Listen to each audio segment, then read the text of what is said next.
I'll take this serious. I'll turn my phone off. How about that? You said that as we start. I know. People love that. Hey, everybody. Welcome to my program. Today we're handing out $100 bills. Actually live. I know. That's, okay, good. It's his money. He should start his stream. Oh, all right. I didn't know he was going to pee. Okay. All right. Thank you. Wait, all right, guys. Unmute myself. There we go.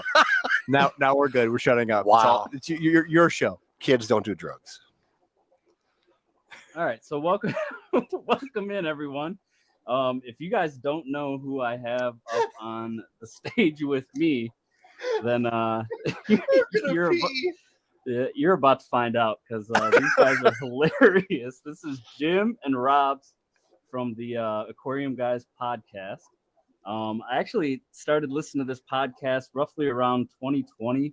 I found them on Spotify, and from the very first episode that I listened to, I was just hooked. I mean, the shit these guys say is hilarious. And, they mix in the humor with the actual knowledge as well. And I really enjoy it. I actually had the pleasure of meeting Robbz in person at the Quad City Swap recently. It was like a month ago, I think. We met up for breakfast of tube meat and various meat on buns. So was this in the back seat of a car at La Quinta, or where was this? That's what I want to know. This was at, what was the place called? I forget. I always forget the name of this forgetting the place. name. Kyle would know. It's all your. I don't still have no idea whose idea it was to have tube meat for breakfast. Portillo's. Actually, honestly, that was my idea. I just Googled the banquet. Oh, you center. are to blame. Okay. Yeah, and then I just saw what was close by, and that was the closest thing that I knew what it was. Most unique breakfast diarrhea I've had. The zoo wasn't open yet, huh? Yeah. So Portillo's it was. I thought it was kind of cool. I liked the layout of the building. It was nice. 10 out of 10 would breakfast again. But yeah, so that was cool meeting Robbz, and then obviously now I'm meeting Jim for the first time, and I mean he hasn't disappointed. He's like, I don't know what to expect. He hasn't disappointed me yet. We had some pleasant conversations backstage, and if it's any glimpse of what's gonna go down in this podcast, it should be fun. Is this when we start apologizing right now? It was all your fault during the wait time. Yeah. All right. While he's trying to get things set up, you made it very difficult on him. I know. So I will say that as you guys probably know from my last one, I'm not the best at doing this, and engaging with my guests and watching the chat at the same time. So if I miss something that you really want answered, go ahead and repeat the question over and over and over until I see it. That's fine. I am going to try and star a lot of the important questions in the StreamYard app. So at the end, if these guys are willing to answer some questions that you guys have, which I'm sure they are, we can do that then. I'll also be reading them during as well. So if you have an actual question, throw them out. Yeah, I got the chat up as well. What are you, the police or what? What's with the questions? God, I was just getting. You gotta have fun. It's being part of a party. All right, we do this stuff live too on occasion. On occasion, yeah. We do a lot of editing because we screw up a lot. First thing is it's boxers over briefs, and that does matter in your fish room. Commando. Yep. Commando. All right, moving on. Yeah, I like the ones that kind of cling tight to your thighs. They're a hybrid. They're like a hybrid of the boxers and boxer briefs. Yeah, maybe that's what they are. Yeah. You know what you should do is put those on and go ride your bicycle around the neighborhood and just see if people say anything. I would do that totally.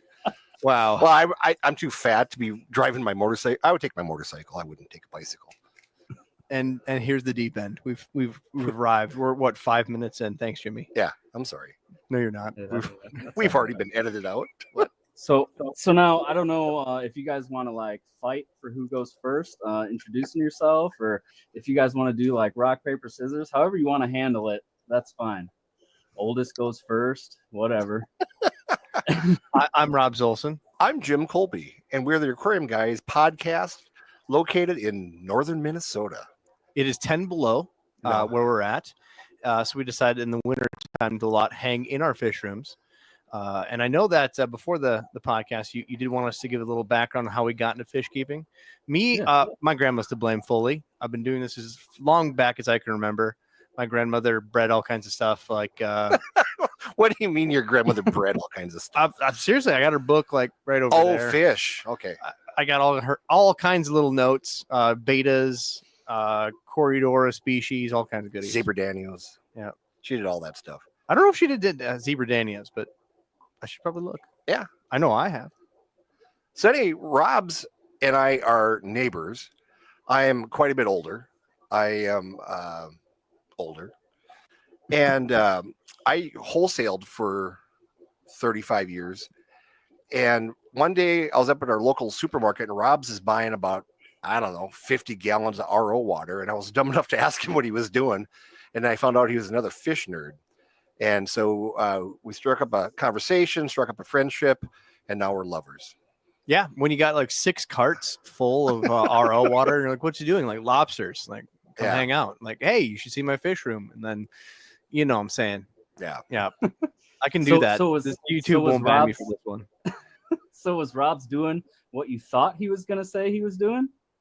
I kind of figured it was doing something with fish, with RO water, honestly. Mm-hmm. And I was going to be the good guy and just say, don't do 100% RO water. Just strip all the slime off your fish. And so we started visiting about stuff, and he already knew what he was doing, supposedly.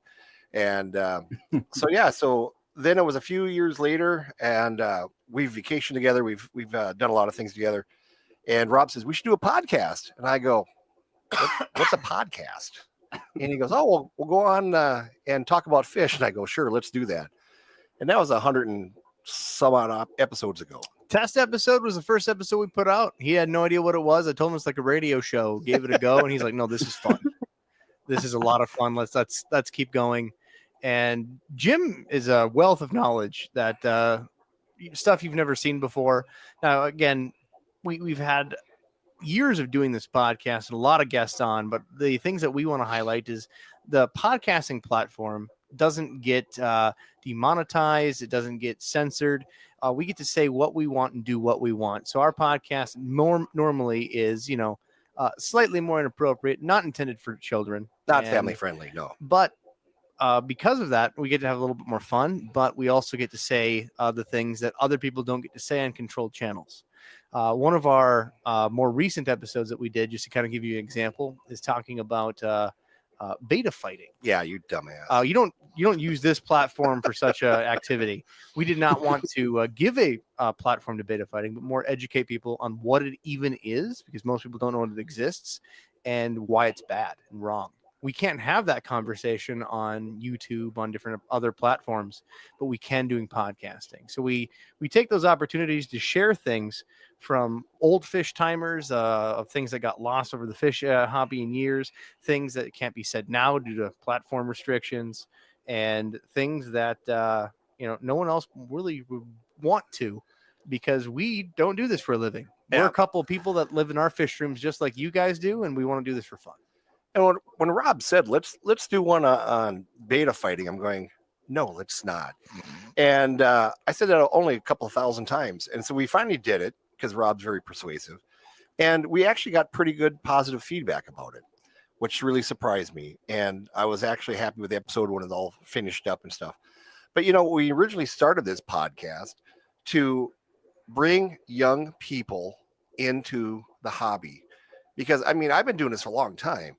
And when I started out wholesaling to different places, the kids would be waiting at the stores when I would come and deliver to see what was going to be unpacked. And, the 9/11 happened, and then smartphones happened, and kids went right back into frickin' their smartphones and kind of got out of the hobbies and stuff. And it's just the old farts like us that are kind of keeping it going. But we decided that we wanted to try to bring in a younger crowd. And so that's why we talk like we do, because they appreciate that. And we do it because we do it because we're assholes. Yeah. But anyway, we've had a lot of young people come up to us and say, I listen to you guys and you think you're pretty funny, and I actually learn stuff once in a while. And so that's what we wanted to do. And then our other friend, Adam, who's not here with us this evening, Adam Elnashar, he used to be one of my customers. I've known him since he was 16 years old. He's now in his mid-30s, got a family. And Adam has a wealth of information of reptiles and pet stores and stuff. And so we try to do the whole pet store thing as much as we can. And we all have our own little cliche things that we do and stuff. And Robbz is the guy who does all the technology for us. And so he takes care of all that stuff. We just show up and he makes us look good. So being the three hosts, having the wholesaler, the pet store owner of Adam, and then I'm generally the guy made fun of the eccentric hobbyist. I'm the guy that had a touch of everything crazy. They even make fun of me for having arowana that get eaten by catfish. A very expensive arowana, by the way. That's just pretty funny. So that at least gives you a crash course on who we are and where we came from. Yeah. So you had mentioned that you had just randomly asked him to do this podcast. Jim didn't know what it was. I guess can you go in a little bit more about that? What was the events leading up to that? I guess what made you, Robbz, want to start the podcast? I guess besides wanting to help people, is there any other? I mean, is this something you wanted to do for a while? So podcasting in general, I got in as a tool for public speaking. I'm an IT professional, and I was the head of research and development for a internet service provider. I found myself more and more in public speaking engagements. I'm already an extroverted person. I just wanted to have the tools in front of me to be a better person for public speaking. And I'm not a person that when I need to learn something, I want to take the class and then, find a way to know before I've ever touched the subject, how to get it. I want to get my hands dirty. That's how I learn best. So if I want to be better at public speaking, I figured what better way than trying to do a podcast. So I didn't jump into fish keeping as the first podcast I ever did. You did gaming, didn't you? I actually did. I'm a big Magic the Gathering nerd. So I figured that was the easy low-hanging fruit. I'm not as much of an expert in Magic the Gathering as I am fish. So I figured I would take that, do a aggregate news thing, and I put out an episode once a week that would show me how I can, profile a script, interview a guest, how I can handle myself on a mic, how I can do the whole production, every element of it, and handle myself public speaking. So I gave that a go. It was successful. And as I felt like I was nailing the concept, maybe not nailing listeners, it did okay. That sounded dirty just the way you said that. Maybe not getting the numbers. Not nailing I wanted, listeners. Like you're getting all kinds of listeners right now. Yeah. Maybe not getting the numbers I wanted. And then again, I had your plan. Was that going to be your plan when you first met me? Was to try and nail me? I mean, you're the one that offered me 2 weeks.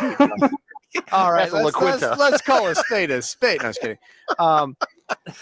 But anyways, back to it. Then again, I'm kind of creeped out now. Talking with Jimmy, not really creeped out. If you spent 5 seconds with this guy, you'll see what an extrovert he is and how much fun it is just to have a 5-second conversation with him. You'll see him passing in the grocery store aisle, and just that little interaction was enough to highlight your day. Like, who better to have on it? Plus, he's a fish expert. Like, nothing inspires me more to execute a concept that I had in my brain. So we gave it a go. We nailed it, and we started getting thousands of listeners right out the gate. Like it took off pretty quick. Yeah, it exploded. So where did you start first? What was the first platform? The first platform, when you do podcasting, you use an aggregate service. So the first platforms were always like, iTunes, Spotify, Stitcher.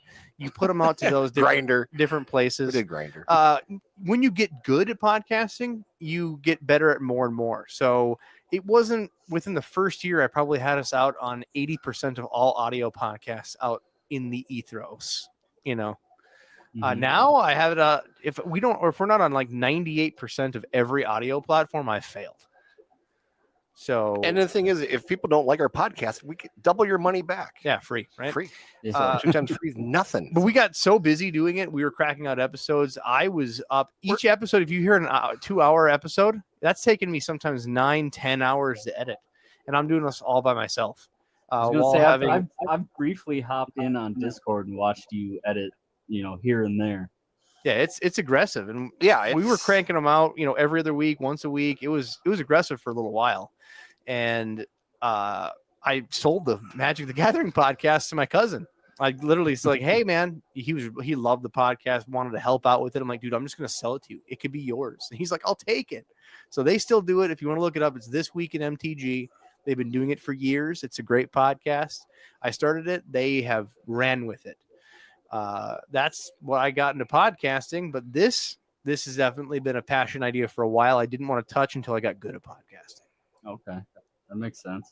Yeah, well, let me just tell you that you guys are killing it. I mean, I absolutely love every single thing that you've put out there so far. So that means a whole lot. You know what's nice about it is we'll get guests once in a while who really can handle a mic and can talk, and that makes it so much easier as interviewing somebody. Oh, big time. When they can just ramble on about stuff. And we've had some fantastic guests on here over the years, and sometimes I sit back and I just go, we are so blessed, really so blessed to have, like, Steve Rubicki from Angels Plus came on, and he was our first real guest that moved the needle for us. That's always Jimmy's, like, Mark. Like, that's when he took it seriously. That's when he put his big boy pants on. Like, we're for real. Like, I'm taking this for real. And for those of you who don't know who Steve Rubicki is, Angels Plus, he was probably one of the very first few people on the internet. He sells angelfish pairs for $300 to $500 online. He sells swordtails, a few other things, but he's not into selling you pet grade, pet store angelfish. He wants to sell you 90% covered orange koi and stuff, and hybrid blacks and stuff like that. In my opinion, there's 20 people on the planet that are top tier, this elite tier angelfish farmers, and he's one of them. Yeah. Yep. And then we have another friend that we just recently discovered here in the last year, and he's out of Tampa, Florida. And we're going to have him shortly on our podcast, and he is an angelfish extraordinary guy also, and they have an angelfish breeding farm in Tampa, Florida. So to find these people that we talk to, and they come on and they tell you about their success, which is great, but they also tell you about your failures, and you're always going to have a failure in this. If our famous saying, if your favorite fish is that fish right there in your tank, and you say that's my favorite fish, I guarantee you it's going to be dead in 3 days. That's why none of us have a favorite child. Rob's got a daughter, I've got 2 boys, Adam's got 4 kids and stuff, and we don't have any favorites because we don't want anybody to tip over. So just to pause here, because I know you've been focused on us talking, but just to make sure your chat's addressed. Was it Empire of Dirt says Bare Bottom Brenton makes the fishy world go around. Yeah. Making sure that there was a question I missed. Where did it go? Yeah, that is apparently what quite a few people are calling me now, is Bear Brenton Bottom. It's a long. Is that a long story? It's Kyle's got Kyle from Outside In Aquatics has the Fish Room Punk cards. I don't know if you've seen those yet, Jim. Robbz, I'm sure you have. Okay. But just kind of tossing back ideas, and there was one, it was Bare Bottom, and to think of a name to go with it, I had just kind of blurted out Branton, and apparently that stuck, and now that is me. Nice. In Tampa, Florida, I'm known as Naked Man. Yes. And when I call Seagrass Farms and they go, "Who's calling?" I said, "Naked Man," and they just go, "Okay," and they know exactly who it is. And that story, for those who've never listened to our podcast, we were out for dinner with Elwood Seagrass and some of the management, and we all had a little bit to drink, and we're at a big barbecue place outdoor on the patio. And this is a VIP story. Yeah. And anyway, Elwood Seagrass has got such a voice, and he can do voiceovers for commercials. He's like the default Texas car salesman. Hi, this is Elwood from Elwood Seagrass, Seagrass Farms. And we're all a little bit tipsy, and he goes, "You know what? I'd give somebody $500 to run naked through that fountain." And we're outdoors eating. And so we get done eating. I went into the bathroom, took everything off except my shoes, and came out hooting and hollering, jumped in the little fountain there and did a little dance and shook it around. And my buddy Mark, who was with me, he pulled up in the car and I dove in through the window and we were gone. And the next week I got a $500 credit from Seagrass Farms. So this story was on my list of things to bring up. Oh, And no.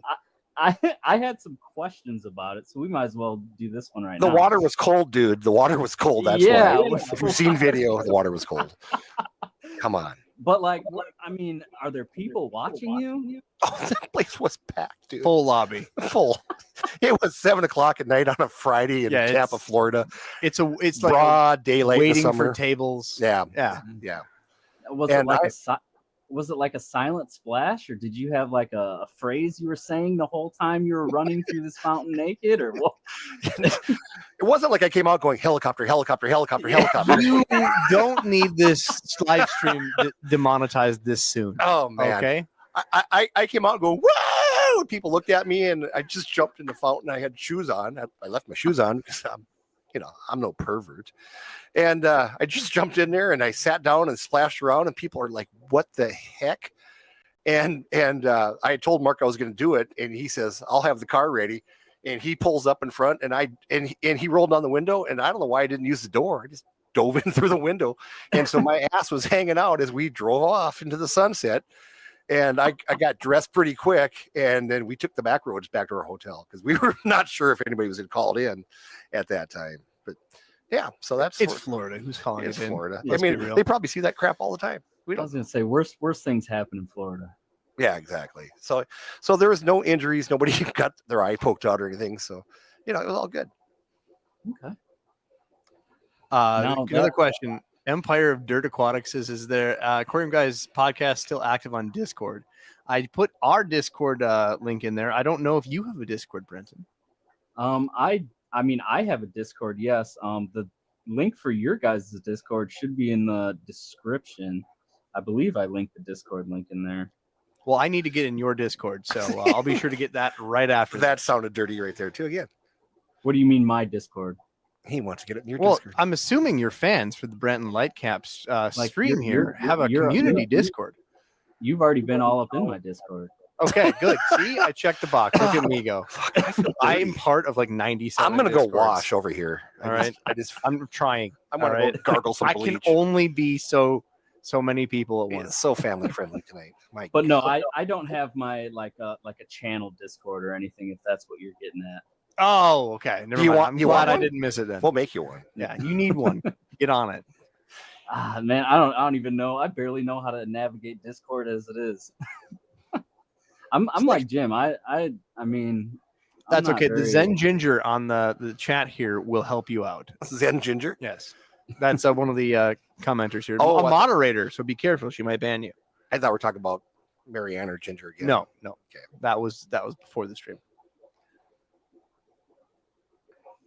Poor Brent. So I forget where we at. Where were we at? I don't know. Right, well, while you pull up the next question, there is one more. It's a very important question. I would like to know if you boys could only have one tube meat for the rest.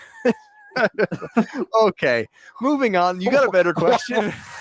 I want to answer that. All right. What would be your respective tube meat of choice, Jimmy? If you had one tube meat, it would be a didgeridoo. Didgeridoo. That's right. All right. No, it'd be pepperoni. Pepperoni. Yeah. Right. Or maybe a foot long. Nah, I want a corn dog. Corn dog from the Minnesota State Fair. Oh, there we go. Not a bad decision. Tube meat you can get constipated with. Yeah. He looks confused. Is the government listening again? No, I'm good. Okay. Also, while we're here to embarrass him, isn't he just the best looking Emperor and Crumpy Fitch, Amish that you've ever seen? I wish I would have wore my Archer shirt that says just the tip. Just saying. Yeah. Boy, I've got one of those. I know it's hard to believe. It's all right. I'm already wearing the Viking shirt, so we're good. Yeah, loser. So how has making this podcast gone for you? I mean, has it all been easy train, or has there been some struggles? I mean, because obviously you guys are doing a great job. I mean, is it always so easy to get this final product that you guys have, or may I? May I, Jimmy? I can't wait to see what he's got pulled out of his butt. May I? Pull it out of your butt, Robbie. All right. Let's hear So it. Here's it easy. going into doing a podcast, you make some assumptions, right? Some of the assumptions, like, you don't assume how big it's going to get, and you don't assume the wonderful guests you're going to get. That's what we talked about. We are blessed beyond measure, and that it really was easy for us. Like we didn't plan this, we didn't get anything. We're happy to have what we have. The struggles, right? The struggles are trying to get a hold of people. If you're trying to nail them down for 15 minutes, if you're ever doing content creation on a schedule and you do interview-based content, getting a hold of people is a nightmare. But getting a hold of a group of people that are normally extreme antisocial individuals is an absolute nightmare. Like, find another thing to do with your life. We may have lost him. No, you're good. I'm just okay. Good. This is where he's going to change into his cape. That's I like that. Anyways, so yeah, getting a hold of guests, trying to schedule something and coordinate. Like we did it was a fantastic podcast with Jeff from ChemiPeer, the CEO of ChemiPeer. That took forever. That was rescheduled maybe 7-8 times to get that on the podcast. Not because of anything that it was people got sick, hurricanes, Florida blew up. Politics, whatever else that happened, right? Power was out, you name it. He wanted to watch the Oh yeah, then we scheduled it. One of them we just scheduled like, hey, let's do it on this Tuesday, and we call them like we're ready to get it done. It's like, oh, we forgot it's the presidential debate. Yeah. Oh, we can't do it. do it. Oh, what the hell? Oh shit! I feel like I'm gonna get pollinated by some big bee. So, what the so am I legit now? Oh Jesus Christ! My tingly parts are all tingling, dude. Your audio's a little soft, but I gotta give you credit. Your audio is soft. I feel honored. No one's ever impersonated me before. You need to add like 100 pounds to it, and you're right. You're dead on. Yeah, straggle out the beard a little bit, and maybe lose like 50 IQ points, and then you'll be just like Robbz. That's pretty damn good. I'm pretty impressed. Crooked out your teeth. All right. I can't. Where's the mole? No, I can't wait till he comes out and does helicopter to imitate me. That'd be great. That is the best. Thank you for that. Now I got to get back on track. What were you talking about? You're rambling on. Difficulties with the podcast. Rob likes to listen to himself talk. Sometimes during sex, he yells out his own name. Is this going to be distracting Rob, for you, Rob? Should I? No, I'm kind of loving this right now. I'm not going to lie. It's like looking in the mirror. I don't know where you got those glasses, dude. I got a pair kind of just like them. Yeah. I'm guessing that's a freaking, 5 and dime somewhere. Oh, well played. Those are sexy. Well played. I had another point that I was going to say was different. Go ahead. What are you waiting for? You're talking about something, and then you quit because he threw you off. I just went poop. Sometimes drugs will do that to you. I wish we did drugs because then we'd have an excuse for being so damn stupid. Oh, well, next time. Well, okay. So when you do get these guys scheduled, right, and you do the interviews, not all of them are public speakers. And some are. Some of the best podcasts, people say, that guy was so well-spoken. He did such a fantastic job. I want to just scream at everybody that said they just love that so much because I did 9 hours of Elmer Fudd editing of the guy just stuttering, fat breaths, just nervousness on the mic. Not because I feel bad for the guy, but just because the guy's never talked on anything before. And it took so long to make him sound good. So if you want to do this, you can do live. That's one way of getting it done. But if you want to do a polished, edited version, know that you're going to add, 4 to 6x editing on the back end. So there's the sometimes there's the bad guys. It's hard to polish a turd. Yep. And now should I say the hard one? The hard one? Yes, the most hard one we don't talk about. Blink twice. You mean about not getting Betty White? Oh, yeah, that was upsetting. We did not get Betty White. Also, your fans are double-edged swords. I'm gonna do this briefly. I'm not gonna answer many questions. When we first started, we reached out to a person of interest. We reached out to many people because Jimmy is connected, I'm connected, Adam's connected. We had a long laundry list of people to talk to. But what we do in our podcast is we talk to subject matter experts. For instance, if we want to talk to a person that's industry standard in a certain thing, we want to go reach out to the person that really has spent years dealing with that one thing. I can talk about corridoras. I'm good at corridoras, but I'd like to go talk to the guy with 3 PhDs that's bred nearly every research version if I can find that individual, right? That's who I'd rather do. And we've been lucky enough to have many of those people on the podcast. So when I reach out to people, I would like to reach out to the subject matter experts for our evergreen episodes. That we can go to a library and say, hey, I want the piranha episode. Cool. I pulled the piranha episode of the Aquarium Guys podcast. Maybe I can learn something about piranhas that I wouldn't otherwise know. So I treat every episode like that. And if we reach out to a content creator and we wanted to talk about how to incorporate and make your stuff family friendly and other things, and he would have just been a perfect subject matter expert for this. We reach out and say, hey, we're doing really well with the podcast. Love you to come on. And we get he was very nice. You guys are just starting out. Get some more of our episodes under your belt. Come back and talk to me. That's a fair answer. Cool. We do this. We come back and talk to him after episodes, thousands of listens. Come back, and he says, I've listened to your content. It's not family friendly. I'm branded. Can't have you on. Okay, respect that. Completely get it. You got bread. You got to put on the table.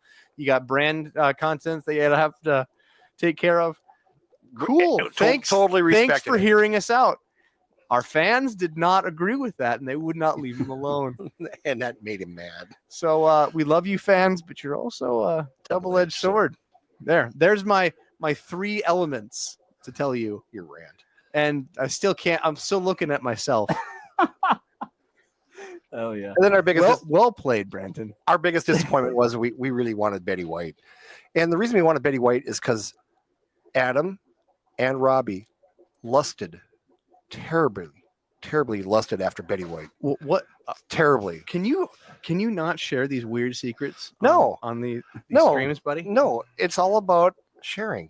It's sharing time. Thank you. And anyway, my Betty only corresponded by letter, not emails. And anyway, I exchanged a couple of letters with her gal, and then it wasn't 6 months. You later. Actually did this? Yeah, I talked to her twice. Two letters. You know what? You know how hard it is to handwrite a freaking letter? You actually did this? Yeah. And I said, you never told me this. Yeah, and I sent it out to California because that was going to be my big surprise. I was trying. This was my one time. I really, really tried to get. And she died before you could. 6 months later, she died. And anyway, so she only corresponds by letter, not email people. And so I'd mail off a letter. 3 weeks later, I'd get another letter.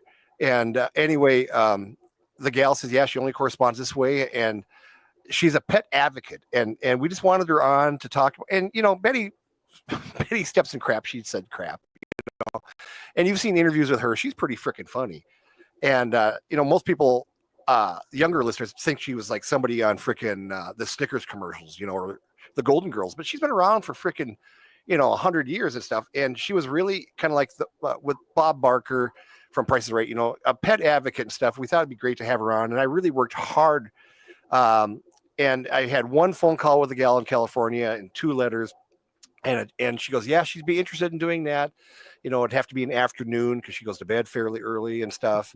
And she goes, she has listened to a couple episodes. She thought how'd she put it? She thought you were raunchy little bastards.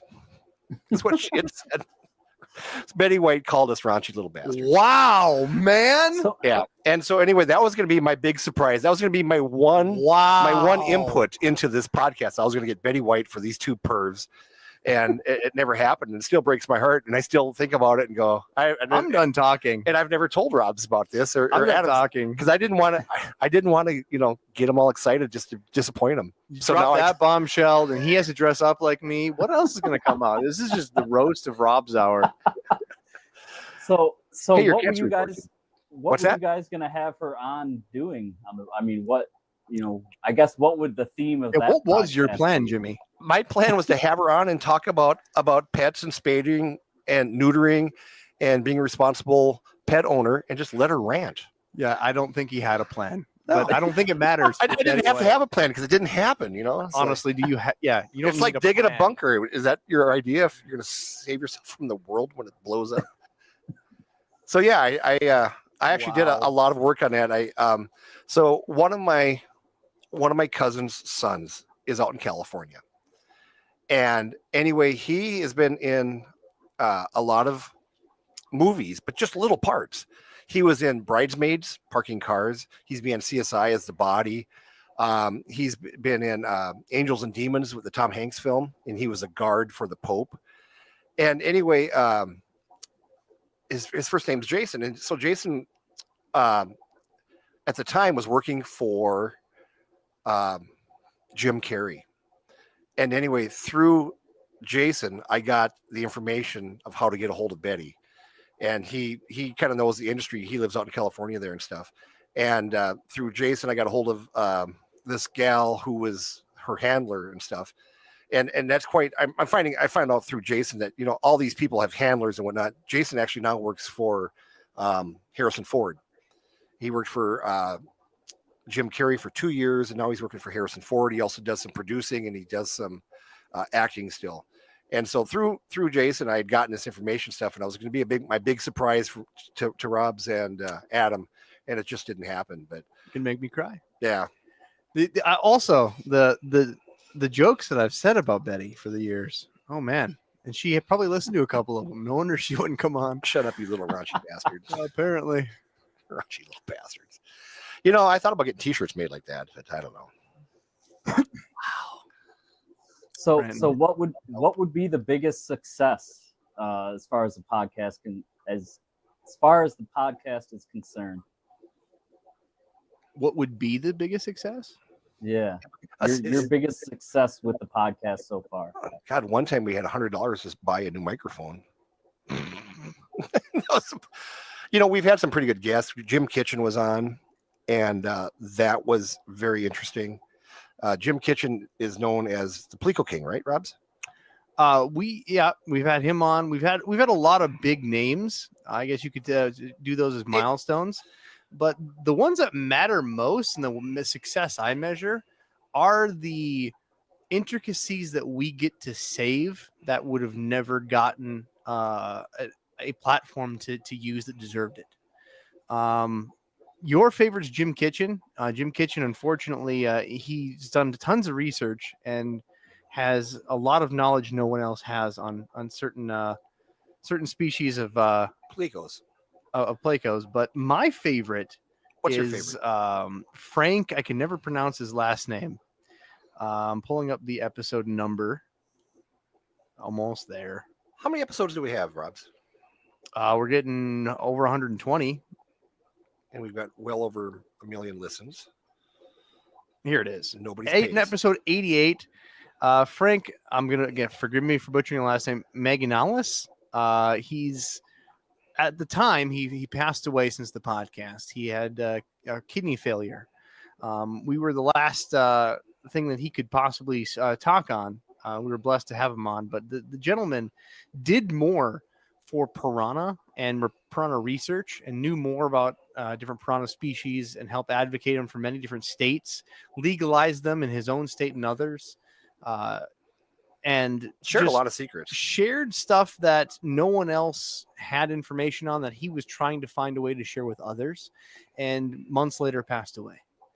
That's the type of stuff that we're wanting to bring to light, the stuff that people don't know has been out, hasn't had a chance to get recorded on books, hasn't been able to share with a club, the stuff that dies with some of these old timers, this beneficial information that you just don't know got lost. That's the stuff that's the true milestone and the measurement of the podcast is if we can make a difference somehow. Cool. We can have, some big names on the podcast, and that's a small pat on our back that they were nice enough to come grace us. But if we can benefit the listener and share these stories from people that really have put our hobby as their passion, that's the milestone that makes me want to do this every time I get on the mic. Yeah, and going back to Jim Kitchen, the Plico King, had Parkinson's when we interviewed him, and it was very it was very hard for him, and it was a very hard interview, and it took us 3.5, 4 hours, and he had to take breaks. And one of the last things he ever did for any type of content. Right. And if you listen to it, knowing this, you can kind of hear shuffling all the time.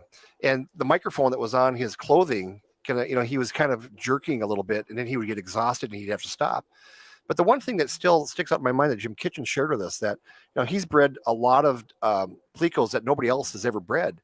And the one thing that he shared with us is that he finally figured out, or somebody helped him figure out, that these clay pleco pots that you use, if you do not use the correct clay, the male will chase the female in, keep her in there, and she'll suffocate because the clay pot does not breathe enough. And then even if you do get eggs out of her, the eggs probably won't breathe because the male has to keep coming in and out constantly to try to get air. And so Jim had found out this, and he got a hold of his local, college, wasn't it, Robbz? He got a hold of the local college, and they got the correct clay in, and they fired him up a bunch of these clay pots for him to use. And then he was very successful. And that was kind of his secret that he shared with us, that he was very successful because he had the right clay pots. He goes, you can't breed them in freaking, PVC pipes. You can't breed them unless they have the correct, amount of oxygen. And I was lucky enough to actually go to the Ohio Fish Rescue and get.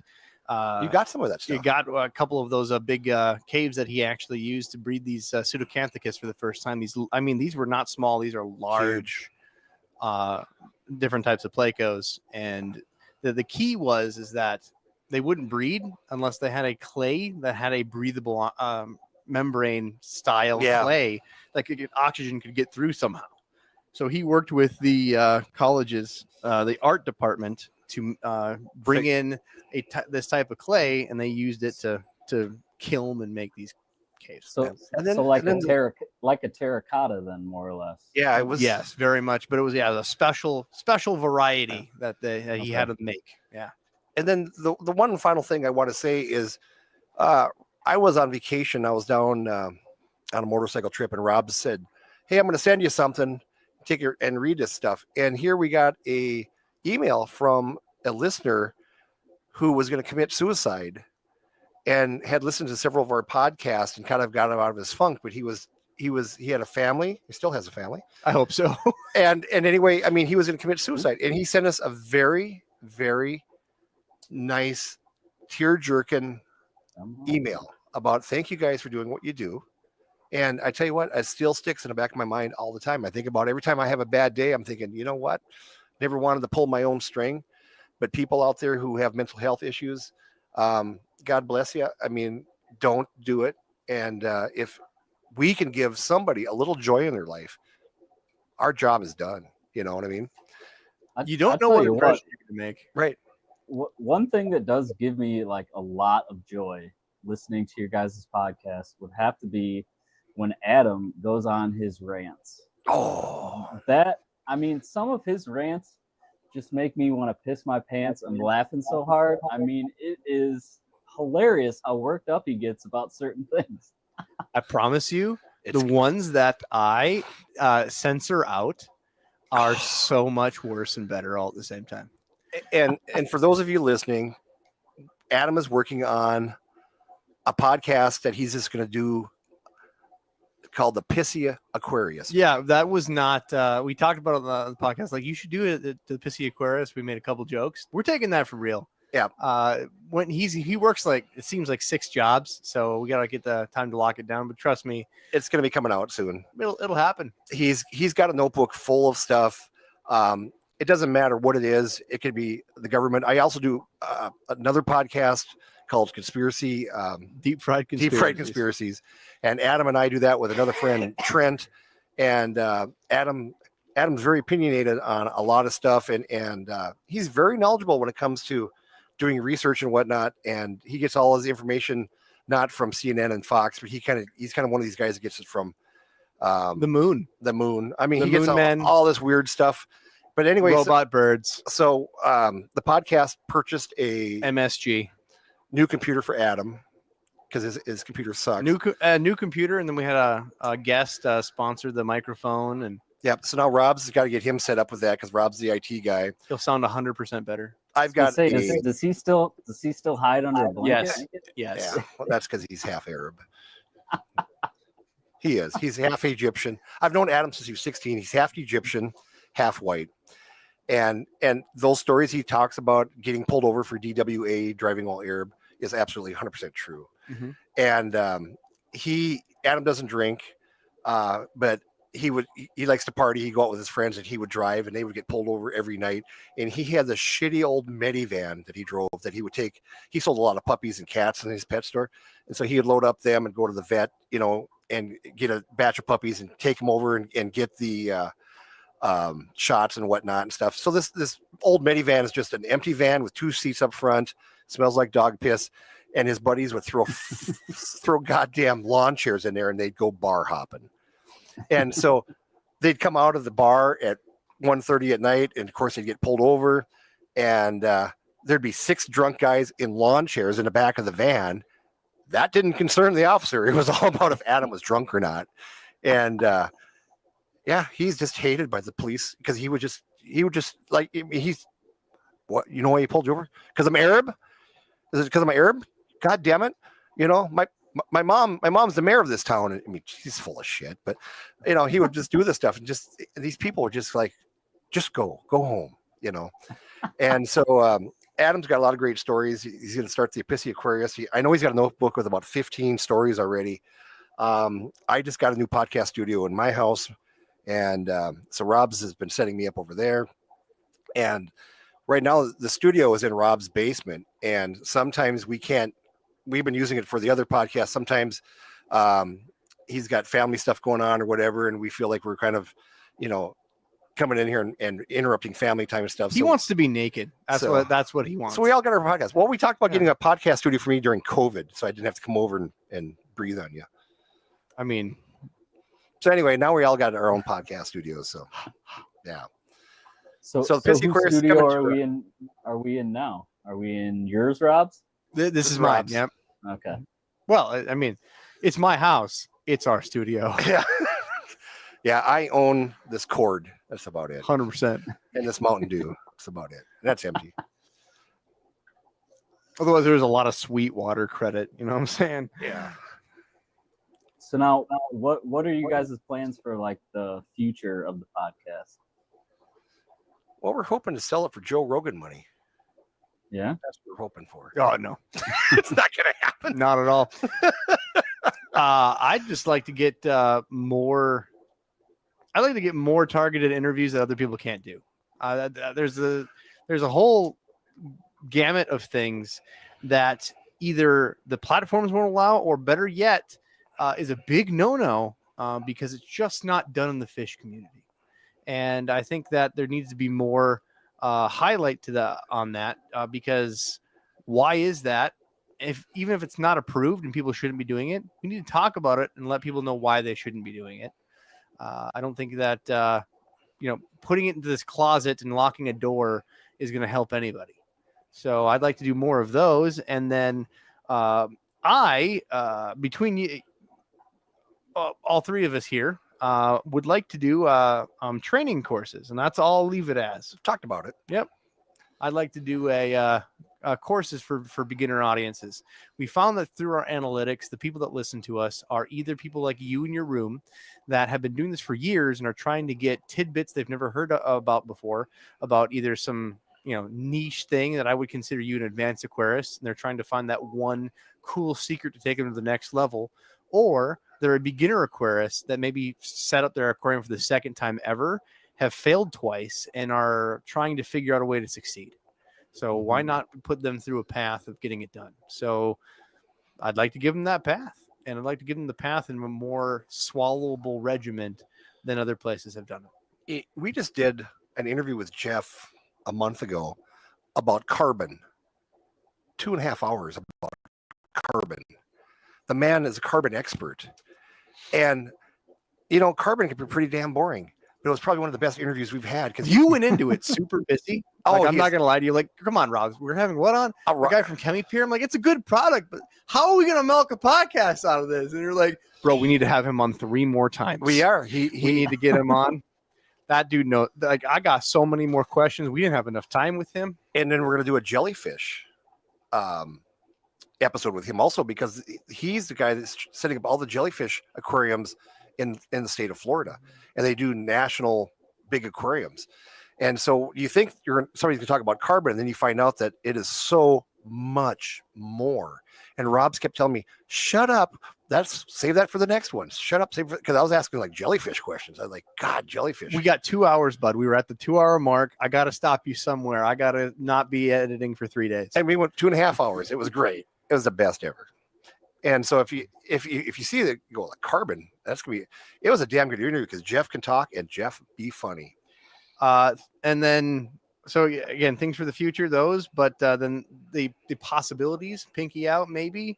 I'd like to see a saltwater spinoff. Jimmy and I have talked that a couple times. That's maybe.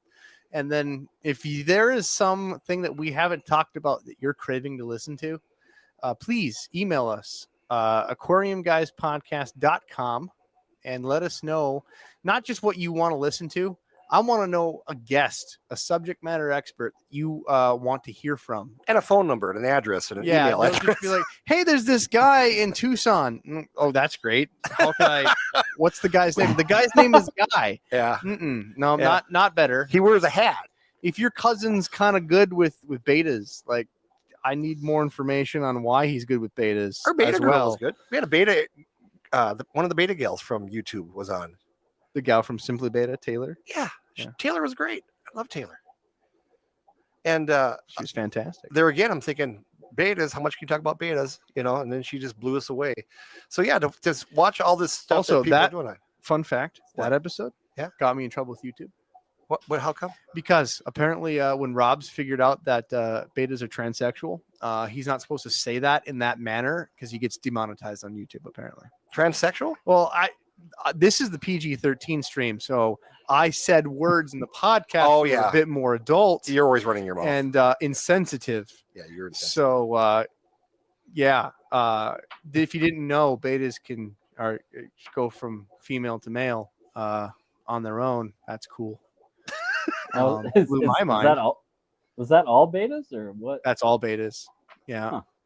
So there's quite a few fish that will change. Yeah, but didn't know betas sex. were that. Yeah. And then we had another episode that got me in trouble with YouTube. What was that? We were talking about turtles, and I didn't know turtles can breathe out their butt. And you can about imagine the sentences that got me demonetized on YouTube for that one. Yeah. So, anyways, that's what's hopefully coming down the pipes. And you wanted a preview. So it's easy to work in the studio because there's not a bunch of money laying around. Yeah. No, we're not kicking a bunch of $100 bills around. Yeah. It's what we do that we assume that's fun, and sponsors love us. Yeah, exactly. But no, we've got some sponsors, and we do some good things. We do some bad things. We do some speaking engagements, whatnot. So, it's all fun in games until somebody loses an eye. Yeah, if you want to have Branton's glasses, make sure to call him because he'll sell them to you. You should sell them. So now while they're all emailing you, giving you new ideas for a podcast, can they also leave you a review somewhere? I know you guys, they're early on, especially were reading the reviews occasionally, and there were some pretty funny ones. Some people are way too damn honest. Oh my God, yeah. Way too honest. You guys suck. Yeah, whatever. Some of those reviews, dude. Okay, and then I'm gonna be real with you. There's only like 3 platforms that actually did real legitimate reviews, and the platforms like Stitcher's no longer a thing. Stitcher got, I think, absorbed by Amazon Music. I'm on Amazon. I'm on Pandora. Whatever they are, I'm on those platforms. So trying to keep up with where these reviews are is hard. So the ones I go off of is Spotify. Is the number one, my favorite place to see actual reviews. Of course, YouTube comments, if you want to put them in there, I still have to do YouTube because of how YouTube music works. And of course, Apple. But Apple, for some reason, we're like nearly 5-star reviewed on all platforms, but Apple's like 4.6 or 4.7 star. Like it's the lowest of all the platforms because that's where you get like the most people that funnel from the category list. The Aquarium Guys Podcast is a fish podcast, number 1. We're a comedy podcast second. It's fish number 1, right? So the fish and pets are a subcategory of children and family on Apple. Thanks, Apple. Right? So when mom and dad want to put a cool fish podcast for their kids in the minivan, Don't do that. and they put us on, Don't do that. we get some seriously salt reviews on Apple. Thank you, Apple. All right. So for those of you who want to send us one of the reviews, you can Tim Cook can blow chunks. you can suck it. That's what I'm saying. For God's sake. All right. We don't care. So if you want to You read some can't- funny reviews, go and check us out on Apple. All right. You'll have a good time reading those. It's almost as much fun as that one gummy review where the people got diarrhea so bad. The best review, I think the two best reviews we've ever gotten. Was from your mom and No, my no. mom? No. The one guy, we had a gentleman on. In fact, you know him, Jay, Anoling from J4 Flower Horns in Chicago. Great guy, right? He is a flower horn breeder, competitor. He's world renowned, right? The dude's fantastic, great guy. I met him Super as sweet. a subject matter expert about flower horns. I don't know a ton about flower horns. I know enough. I've kept them. I had him on the podcast. Didn't know what that ball was in the front of on the fish. So you didn't know flower horns had big cocks? I didn't. So we go into this podcast not knowing the scientific name. KOK is how it's spelled. So if you hear the word cock, don't get mad, YouTube. KOK. It's a scientific name spelled with the ball in the front of a flower horn. And he's explaining, it's like, oh, so that's, yeah, you have to have a great big cock, and it just goes downhill. So, of course, me, the interviewer, has like, what's the perfect cock? Is it a firm cock? You don't want a deflated cock. You don't want, and I'm just going back and forth. And the best review we ever got is a guy emailed us in saying how he was listening to that podcast in the pharmacy and how his family pharmacist took him into a private room That's right. and started talking to him about how his gay behavior might be negatively affecting his family life. Don't listen to us in public. I'm not kidding. And so we sold a few big cock t-shirts before that ended. Yeah, nice Yeah, cock why- with the why did flower that horn get on it. It was taken great. down? But if you want to see something cool, and Rob, you got to put a link to this. One of our listeners did a music video that's on YouTube. Jay did. Jay was did. it Jay that did Jay it? paid for it. Yep, Jay paid for And it. it's actually really good. Yep. It's actually really good, and it's It's on Jay's website. I'll put a link in chat. Robbz, are you put something in the chat so I can make you a mod? That way you can post it in chat. There, I just posted for you. There you go. But anyway, if you get a chance, look it up. Yeah, so we had a guy from that episode. I know we're getting a little off tangent here. We had a guy. I was sitting. It was like middle of COVID, and I was sitting on the toilet, and one of those ads pop up on my phone, and it's this guy. He's a musician, and he lost his job over COVID, and now he writes people songs for their pet, and he's really good. He was out of Minneapolis, wasn't You he? pay him like $100. He's in Minneapolis. You pay him $100, and he'll write you a song. All you gotta do is like tell him like what your pet's name is, what type of pet you have, a couple of things about your pet, and he'll write. And it's not like a clip, a full length 4-minute song in whatever genre you want, and he will send it to you of a song of your pet. It's the coolest shit you've ever seen in your life. I've lost my mind on the shitter, and I'm like, I have to call this guy immediately. I call him up. I'm like, dude, I don't know what I got to pay you, whatever you got to be. I got to have an interview. I have to have you on the podcast. And he wrote the cock song. He wrote it just for us, and music video, the whole work. So enjoy. I don't see that. Where did you send that link, Rob? I'll even put a private chat in our StreamYards thing. There you go. Then you can put it out there to the people. It is very well done, and every time I watch it, I just giggle. Yeah, it's a good time. So yeah, that was about the best review I ever got. Is that?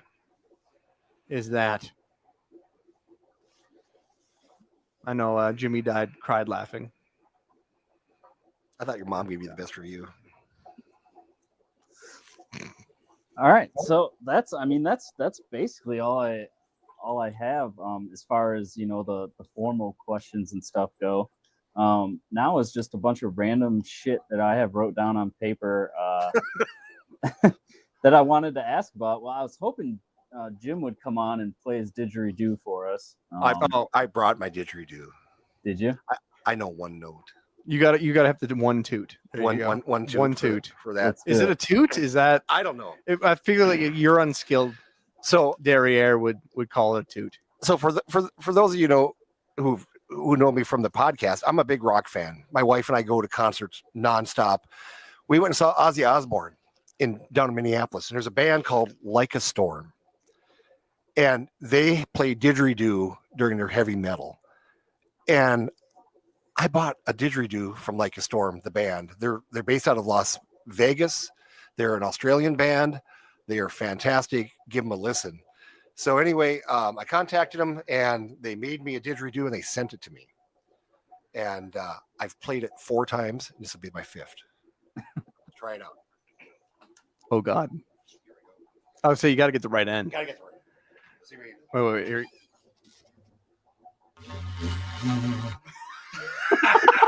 Oh, it gets better. And now my daughter woke up. There you go. Now, Robbz, you like it. I mean, you love it when Jim plays the didgeridoo. So much. Oh yeah, he usually the pieces. He usually drops his drawers and spreads his butt cheeks. And I'm goes, hey, can you pantsless blow as that up we my butt? speak. And I go, You know. In fact, from your chat, apparently that's the thing to do in this live stream. What's that? Be pantsless. I'm seeing a lot of memes about it. pantsless. So yeah, Like a Storm. Check them out. All right. Now, I brought up before stream. You had mentioned that you had wanted glow angels. Yes, They have them now. they do. I do not. And here's the thing. So we just did a fish show up in Fargo, North Dakota, and I talked to a gal who I was selling some high-end angel fish that I had, and she goes, "You have any glow angels?" I said, "No." I said, "I've been trying to get some." And I said, "But nobody retail has got it." And she goes, "Oh, I've got some." And I thought she was just full of BS because I haven't seen them anywhere, and I look everywhere. And she bought them directly from glowfish.com. And she showed me pictures, and they're beautiful. So just recently, I got my fish room done. I have a fish room probably like it's 12 by 16. It was just block. And so my wife and I put insulation. This is a year-long project. And we put insulation and vapor barriers and a new ceiling and stuff in there. We finally just got it done. And now, of course, it's so freaking cold out, you can't ship anything in. And I have a friend, Dan Connor, who's in Tampa, Florida and stuff. He's trying to get a hold of a few too and stuff. So we're looking at purchasing some together and whatnot. But I think they're $40 or $50 a piece for the glow angels. They've been available overseas for years. And right now, who is it, Robbz? Is it 5D that's breeding them, I think? Yeah, 5D supplies them. They won't admit to anything else. Right. And so anyway, they've got several colors. The first one now, the red one, is out. And they've got other colors they'll be coming out soon and stuff. And like the glow zebra danios, and they will breed true for 6 or 7. Within reason. There's still calls. Yeah, but 6 or 7 generations they'll keep breeding through and stuff. But they've put a tremendous amount of money into it because the glowfish. A lot of people don't realize that glowfish. It's the DNA injected into the glowfish from corals and It all depends. jellyfish and different things like that. It all depends on the color. It's all DNA splicing when they're And so I still don't have any. So right now, what I've been doing is bringing in some oddball angels and whatnot, and trying to diversify what I had. At one time, I used to have 100 pairs of angels, and breeding angels. 100 pair. And right now, I've got half blacks, and I've got half black leopards that are breeding right now at my home. And what are those other ones that the ones I was selling at the show? I don't remember. I just remember they're impressive. Yeah. Oh, what are they green called? points. What are they? The green points? Green points? No. Boost points? Boost? No. Anyway, We'll figure it out. Yeah. Regardless, Jimmy's a big angel fanatic. So I think the meme that you're getting at is when we first started the podcast years ago, glow angels were never heard of. They only had like the normal handful of glowfish. We found a leaked image of the first specimens in an Asian country of a handful of different what they call like test subjects that they had, and one of them was glow angels. And of course, Jimmy went off, and he's been Oh. dying for them ever since. Right. And This was like 2019, people. This was before it was a thing. yeah, I mean, they've been available overseas. We've seen pictures that have been leaked out on the internet and whatnot. And, some are Now you'll see Not real. leaked images of legitimate stuff overseas, because in the United States, glowfish are a patented. They're the only patented fish. creature that you can purchase. Normally, creatures don't have patents.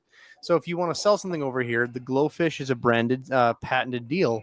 And if you want to do something, you have to go through their patent. They own it and all that jazz. In other countries, they don't respect those patents.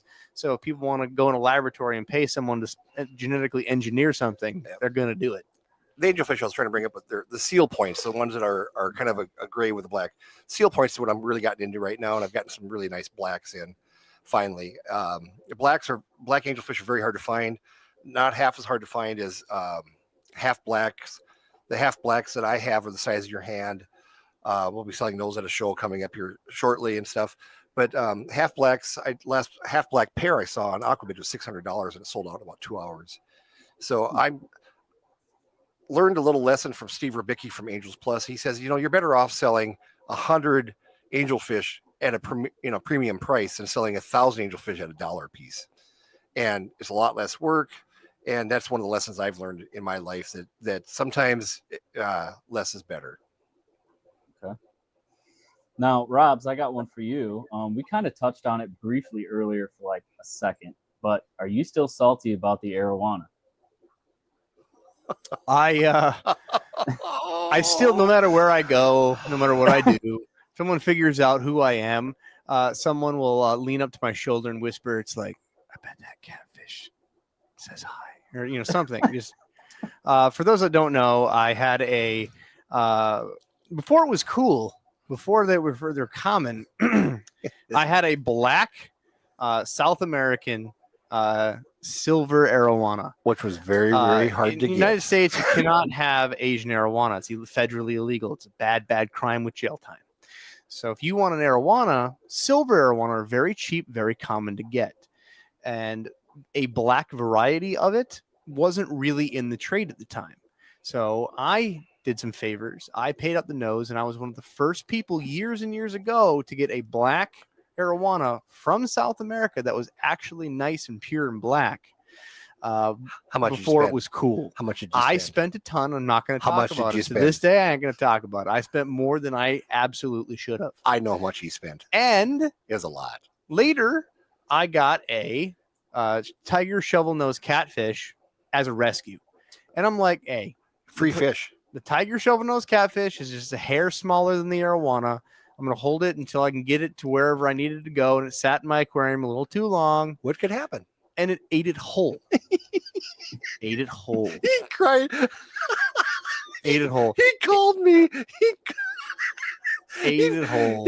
I live a block away. He called me. I come over here, and this thing has got 6 inches of tail sticking out of its mouth. At that time it was just, when I first saw it, it was just like a tiny fingernail sticking out of its mouth. Like, you didn't even know it was having it. It was just the size. It looked like it ate a softball. It was insanity. And he goes, "Do I give it the Heimlich maneuver?"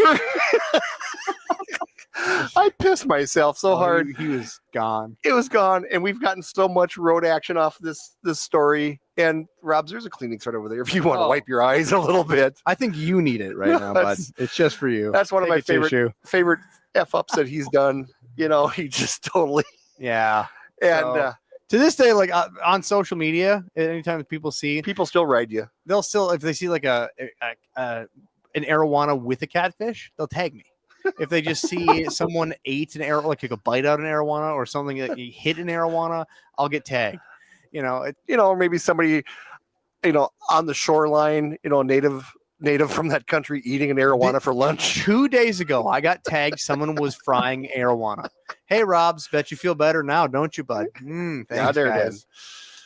That's not even the worst one. The worst one was I had a pearl blonde stingray, I forgot freshwater about stingray. that. You died All right. too. This thing I spent another Mac truck money on. Right, I'm the eccentric one of the group. He's the wholesaler. Jimmy's the wholesaler. I don't pay Adam's full the- price for nothing. Adam's the old pet store owner. So I'm the guy that gets the weird shit. So I a couple years I've been trying to line up this one special pattern, rose-colored blonde pearl stingray. It was pretty. Get them in, beautiful for a little bit. Hand trained, like docile, ate great, the whole thing. Well, what I would do is part of the ate great was my training, right? You get some of these stingray, and unless you're getting them from good breeders and good reputable sources, some of them are wild. Especially when you get some of these patterns, they're harder to get, and you have to adapt them to different food. So they're used to scavenging and trying to find things underneath the sand. So when you do it, I use different foods and substances, and I put them in the sand. Little pieces of shrimp and stuff. So I take 24-inch tongs, shove them in the sand, and of course, the stingray hunts and adapts to the food I'm looking for. And then soon enough, you can feed it by hand. But I'm still doing it for enrichment. It's part of what I did with the stingray. Well, I had a piece of food that was just a little bit too big, and the flat pancake ass fish decided to take a bite, and I watched it choke on the food. It died. And it died in front of me. Now, for those that don't know, freshwater stingray are somewhat venomous. Isn't really the word I'm looking for. Sure enough, you can call them venomous. I don't know what toxin they have on their spine. I'm allergic to everything Steve epidural known to the sun. Right? I got hand, foot, and mouth for my kid, and I ended up in the ER with swollen balls. All right. I'm the guy that if I get something on my, like a rash on my skin, I might die Tuesday. All right. I hope so. All right. So I'm not going to be the one that tests to see if I'm going to have some sort of like uncurable reaction to a spined creature giving me a sting in the tank for me trying to rescue food out of its mouth.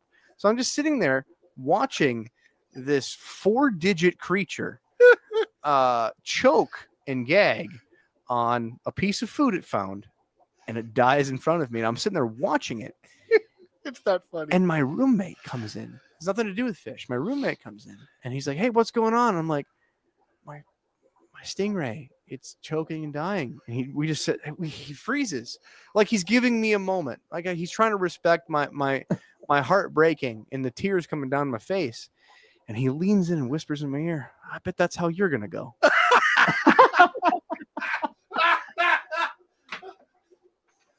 I'm done. I'm done. And again, the Heimlich maneuver did not work. Yeah, I'm done. And yes, fish were harmed in these two stories. So I'm curious, what were the visible signs that it was choking?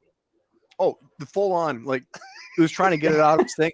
Sure, in there after the autopsy, right? I had to wedge the thing out like cheese. It was slammed in there. It was blocking one of the gill sides. It was so wedged in there. It was a big piece. It was not just a big piece, but when it took a bite, it got something in the substrate stuck in there as well. It was just not a good day all the way around for that poor stingray. How much did you pay for that one? That again, I said 4 digits. That's what you're going to get. I know how much you paid for it. It was a lot. You're getting 4 digits. That's all you're getting today. and let's just say my wife had some fresh words. Best day. Now, speaking of money, early on in the podcast, there was a story brought up about you, Jim. Have you ever recouped that $8K you lost? Yeah, it took years.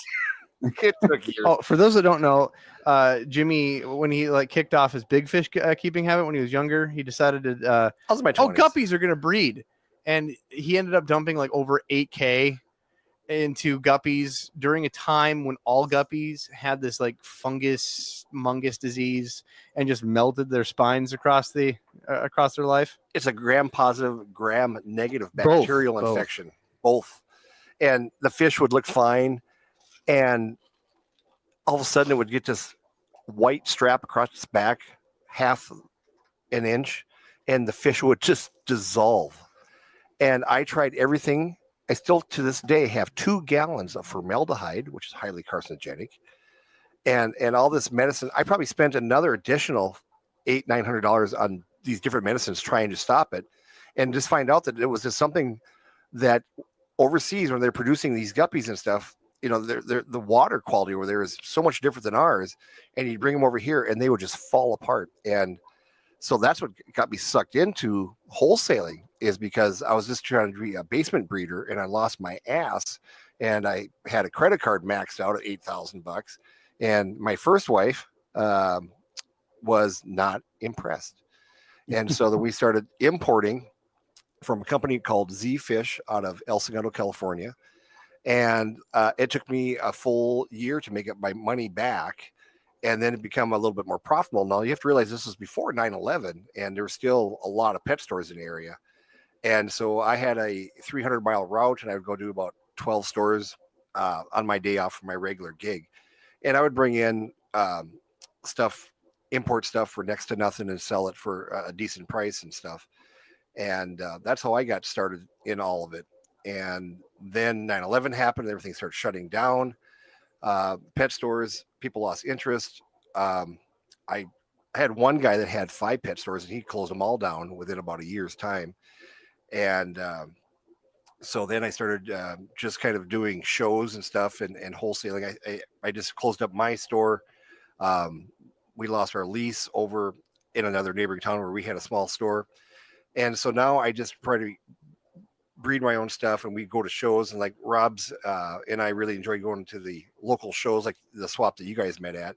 And it's nothing towards that size, but you know, you can go in there and bring a few fish and some plants and stuff and make a couple $1,000s. And you still get to visit with everybody. And that's what I enjoy the most is you get to, you know, Robbz and I will be down at the show, and we've had people come up and say, "I'm sorry, excuse me, your voice sounds so familiar. Are you on the radio or something?" We go, "Oh, we're the Aquarium Guys Podcast." Oh, okay. And then we've had a lot of people come to the show to meet us and stuff. And it's fun to meet the people. And we've actually made a lot of friends over the years too, through just that, you know, listeners who listen to us. So we have a couple of shows coming up in the near future that we're going to be doing.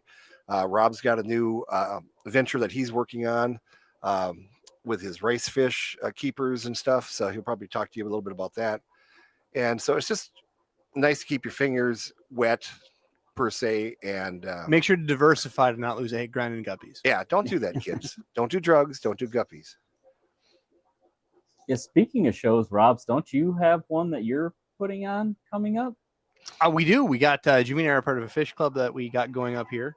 If you don't have something in your area, get up and make it what you want it to be, right? So we don't have a fish club in our area.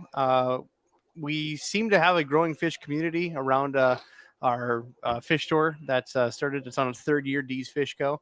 So we want a fish community. We get up, and Jimmy and I and some other people all get together and start a fish club. We want to do a little differently than other fish clubs. Instead of having a contest and a thing to, you know, measure each other's success, which just turns into a small petty competition, we instead want to make it about Giving back others to and giving back to the community. So our club is strictly about putting out events and giving back to nursing homes, schools, and other needful organizations that we can help out. So we've already done to quite a different schools. We're working on doing to a couple of these free daycare areas. We're reaching out to nursing homes to set up tanks, and it's working out. We've been doing plenty of different swaps, and our swaps are growing bigger every single time. The last one we did, we decided to do in the West Acres Mall. It's the biggest mall in North Dakota, and that was massive.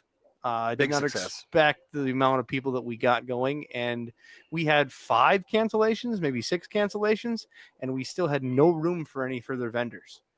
So, and then we made a nice connection with the local reptile community, and they throw a big show, and they invited us to come to that show, and it was too short of a notice for us to go.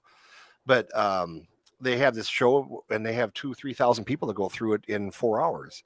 And they've invited us to come to that next year. It was like 2 weeks notice before that show actually happened and stuff. But it's nice to, you know, we're all kind of in the same boat. You know, people who have pets like yourself, you've got a cat, you've got fish. You know, I've got dogs, I've got fish. Robbie's got cats, fish. I mean, people who are pet people have pets. And, you know, it's nice to create that mutual friendship with everybody. And, my wife made a friend at the last show, and now we are the proud owners of 8 leopard geckos. And now they're starting to breed, and my How could wife, you, Jimmy? yeah, my wife she likes lizards. And so, but that was something that she would never have gotten into had she not met these people from the reptile show and stuff. So, it's all about the community and growing the community and not being, putting anybody else down. I mean, just because I like fish doesn't mean I don't like reptiles, that sort of thing. Mm-hmm. So it's just fun to grow the community. Our next swap, we rented out in a bigger venue. So now we have the entire, an American Legion, the entire building we're renting. So that'll be April 13th of this year, noon to 4 in Detroit Lakes, Minnesota. I sent you the link if you want to share. That we're doing it. Every one we've done now, 8 of these, 7 of these, something like that, have been not only free to the public, but free to vendors.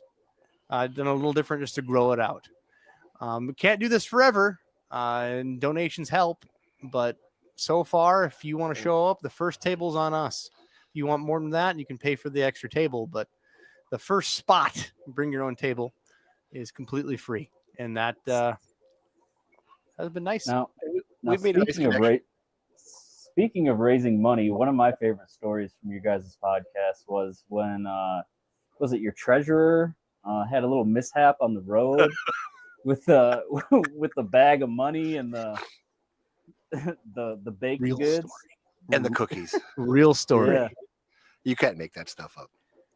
Let's hear that if you guys don't mind. Rob will tell you. All right. So how do I paraphrase this? Because normally I'm used to doing this over the mic and I'm not using names and I can edit myself correctly. So I'm gonna dance on ice. We'll call the guy's name Dave. Nope, because we have another member named Dave.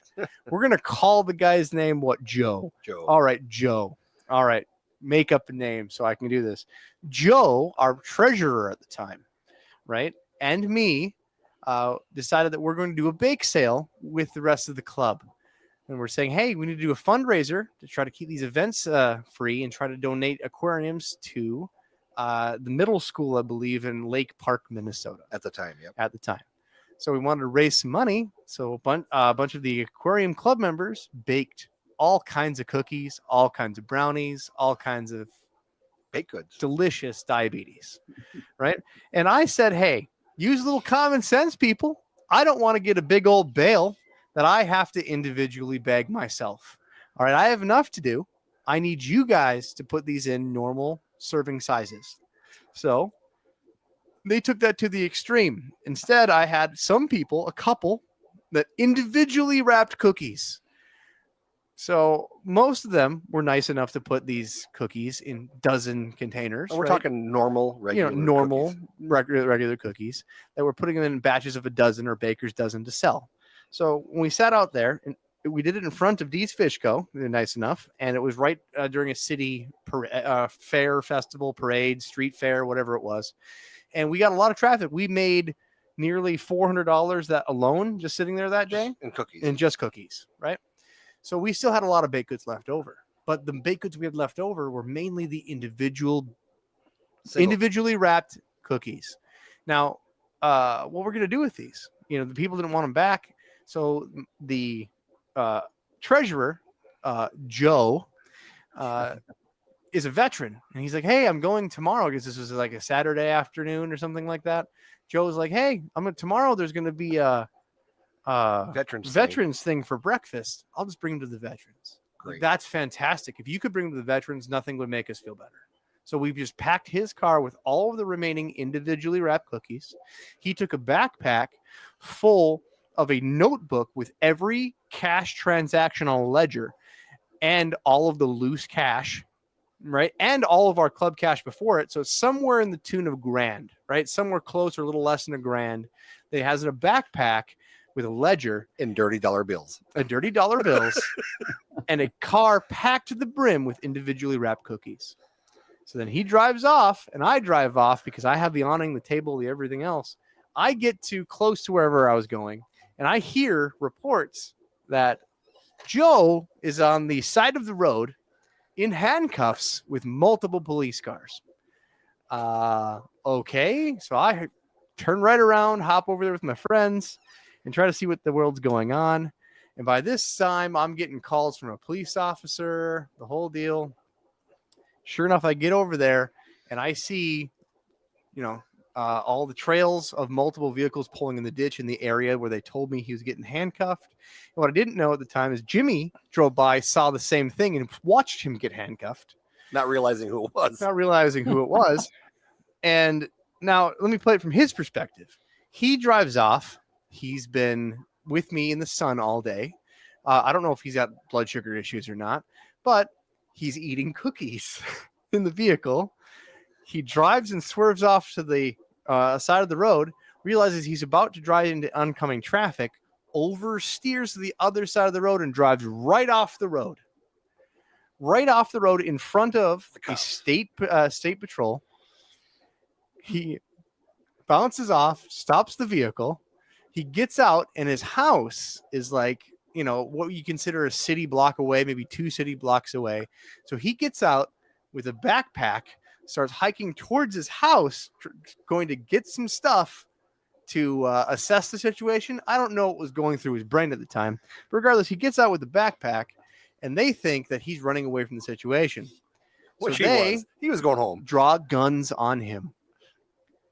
Say, put your stuff down. And of course, he reaches for his pockets, looking for his cell phone that was left in the car, which they feel like he's reaching for weapons. Okay, draw on him. They take him down to the ground. They rip off the backpack. They're already going through the vehicle, and they pull him up, handcuffed to the paddy wagon. And now they look through his vehicle, which already is kind of a lower class beater vehicle, right? It's rusty. It's kind of shitty. And then they see hundreds of individually wrapped cookies with different labels on them. They see a good amount of cash and all loose bills and small bills, and a ledger of tiny transactions of numerous people that have donated or that have, purchased something. It all looks awful. So they, of course, take him in, and by this time he has a full-blown panic attack, being a veteran. So they take him in for blood tests and evaluation. He's fully gone. They test him, they test the cookies, and they have a backpack full of our cash and everything else. And lots more questions. And lots more questions. Of course, my name's in it because I'm the vice president. The president's name is in it. The whole thing. And I get phone calls. I'm like, no, I swear there's no drugs in the cookies, officer. The whole thing. And they have to, and I'm not kidding you, test at least half of those cookies, is to my assumption. Because they can't just test one. There's so many different types of cookies, so it has to be near 50% of the cookies. They probably spent more money on that. They spent a ton of money, and I did not get any of the cookies back. Because you can imagine how many cookies they had to test. But they eventually validated that there was no drugs, that he was clean. They gave him a, driving while whatever, because he still radically drove off the road. Driving while distracted. And they gave us back the cash, thank goodness, because they saw in the notes that it was for a club.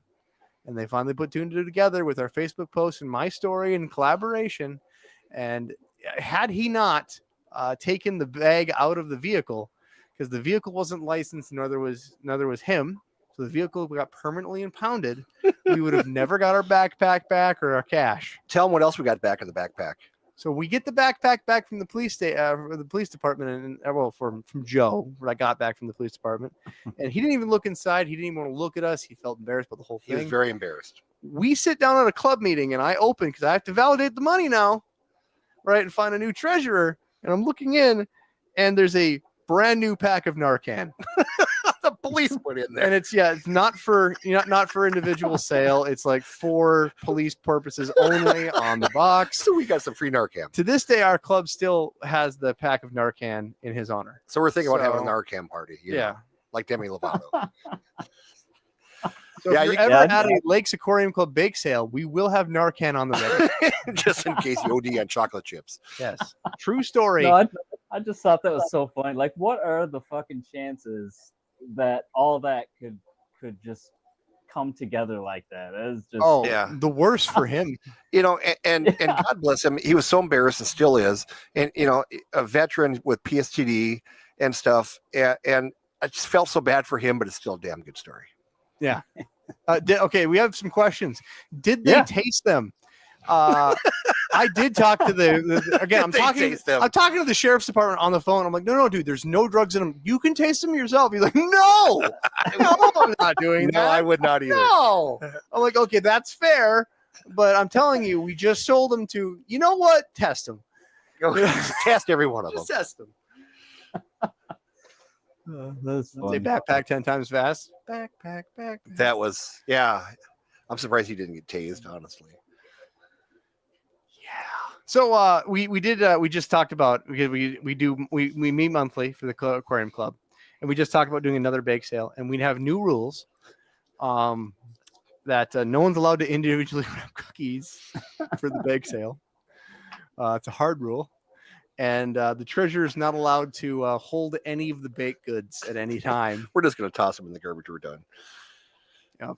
And are you guys trying to stick to traditional names too, like no Bahama Mama or anything like that?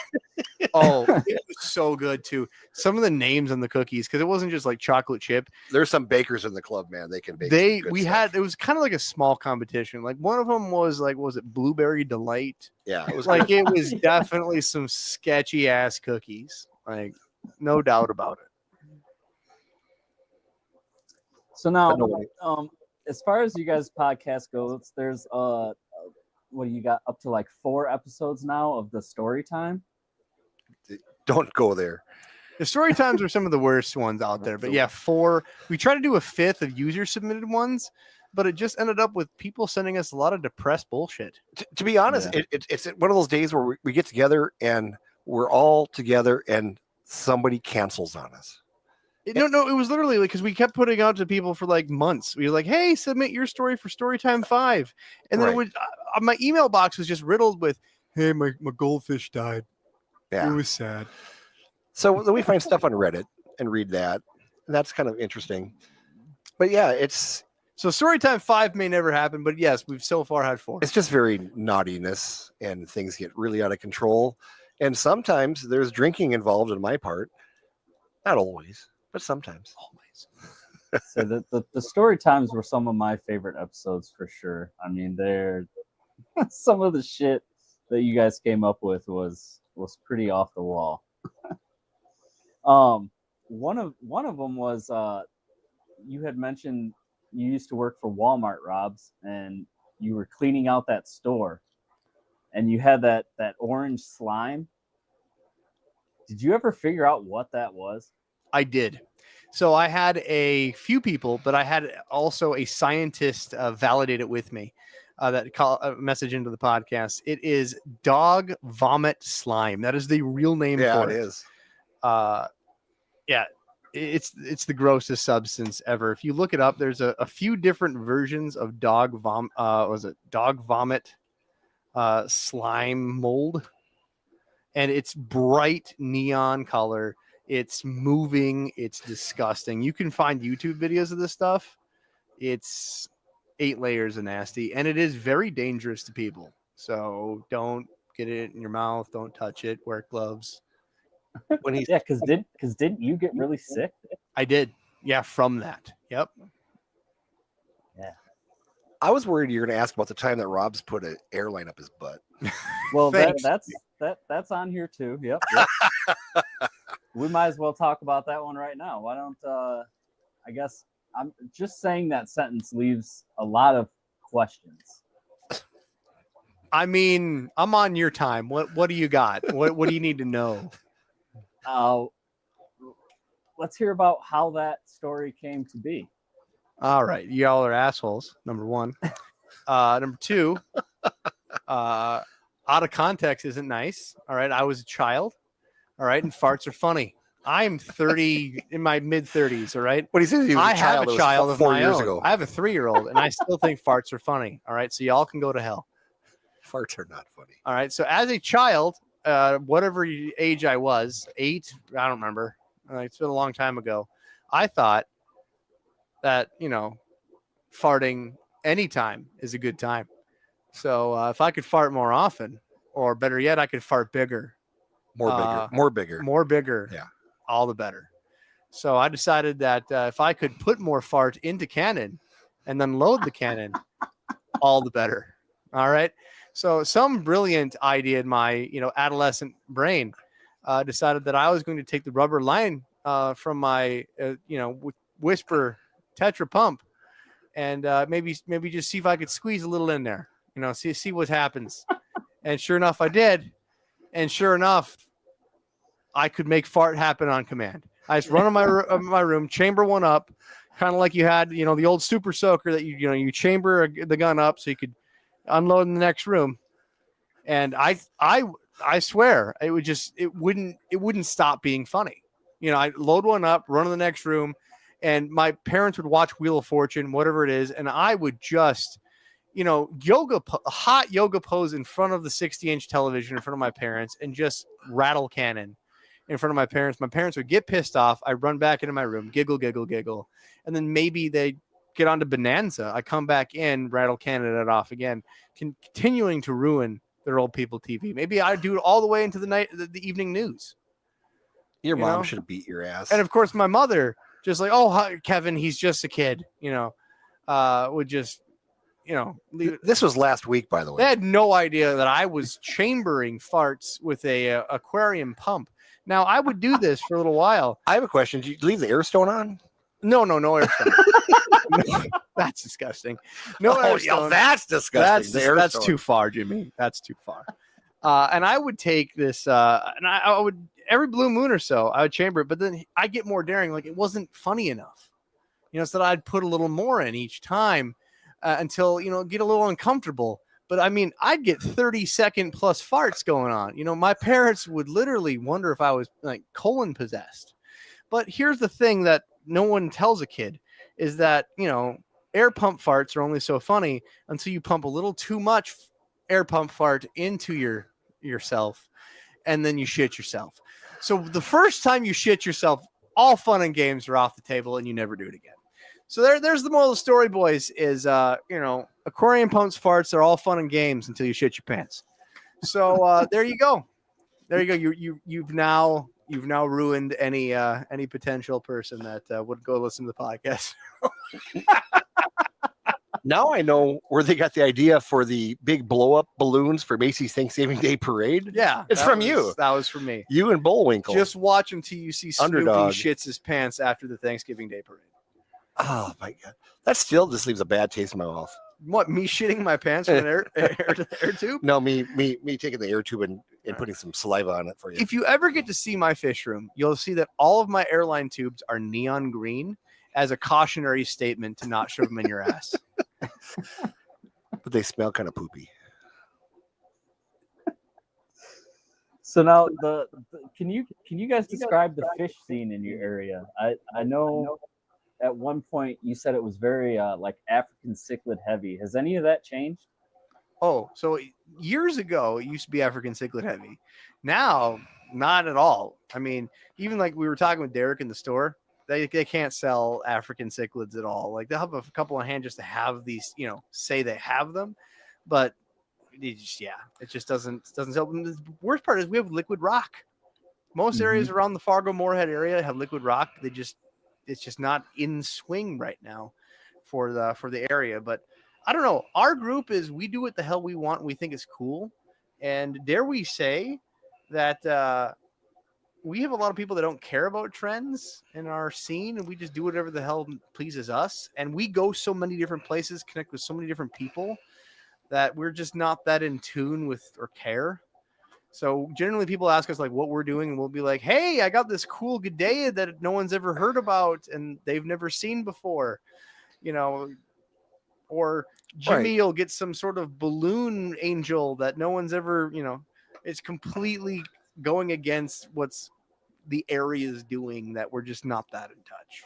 Yeah. Right now I'm working on stuff for come spring, because we eventually get spring here in Minnesota about July 4th. And, I've got a bunch of breeding CPDs, Celestial Pearl Danios. I've got 4 different types of rice fish because I want to put rice fish out in my out in my yard, this in a tub this spring and stuff. And a lot of people are just trying to find the unusual. And we have a pretty good connection with Amazonas Magazine, Minnesota Magazine. Actually. Matt Peterson, he's a good gent. Yep.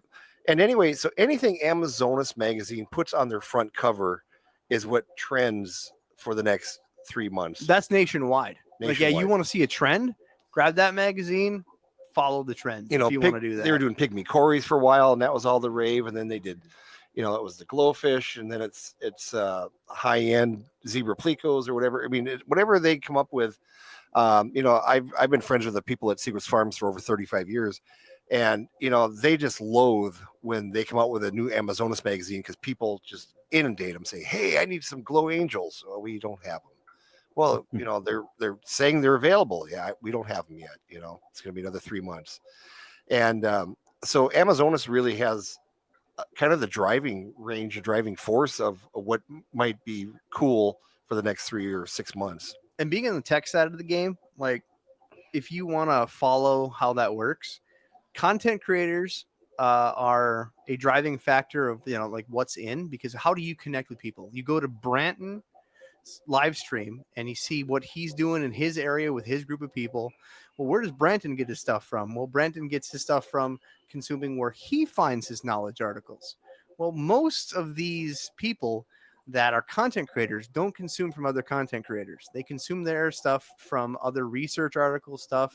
And it just seems to pinnacle off of these top places like Amazonas. It seems to have a trickle down effect. You're almost, in our opinion, you're almost forced into talking about it just because it's and good at the on forefront. Them. If that shows how we're tapped in, what a better place to be tapped into, in my opinion. Mm-hmm. Matt Peterson was one of the guys that developed a lot of the crazy clownfish, saltwater clownfish, the Picassos and all those different things and stuff. So, electric maroon clowns. He's the forefather. Yeah, and and that's just stuff by luck. He just by luck. I mean, he'll tell you that. But it's just fun talking to these guys, and one of the things I would love to do in the future, we've talked about it a little bit, and we would all like to go on one of those tours over to the Amazon to go collect fish. And I think that would be cool. But the more I think about it, I think, I want to go over there and see all these cool fish that I can't bring back. And that's just going to piss me off. You're going to make a new trend. Yeah. Anyways, continue with your questions. Let's see here. I got one. Yeah. For you. Okay. Just because I got to ask everybody I hang out with, what's like one of the coolest products that's new to you, that's just hot shit to you right now? Like an aquarium product that's something in your hobby. Like, what have you discovered that's just right there? You know what I'm saying?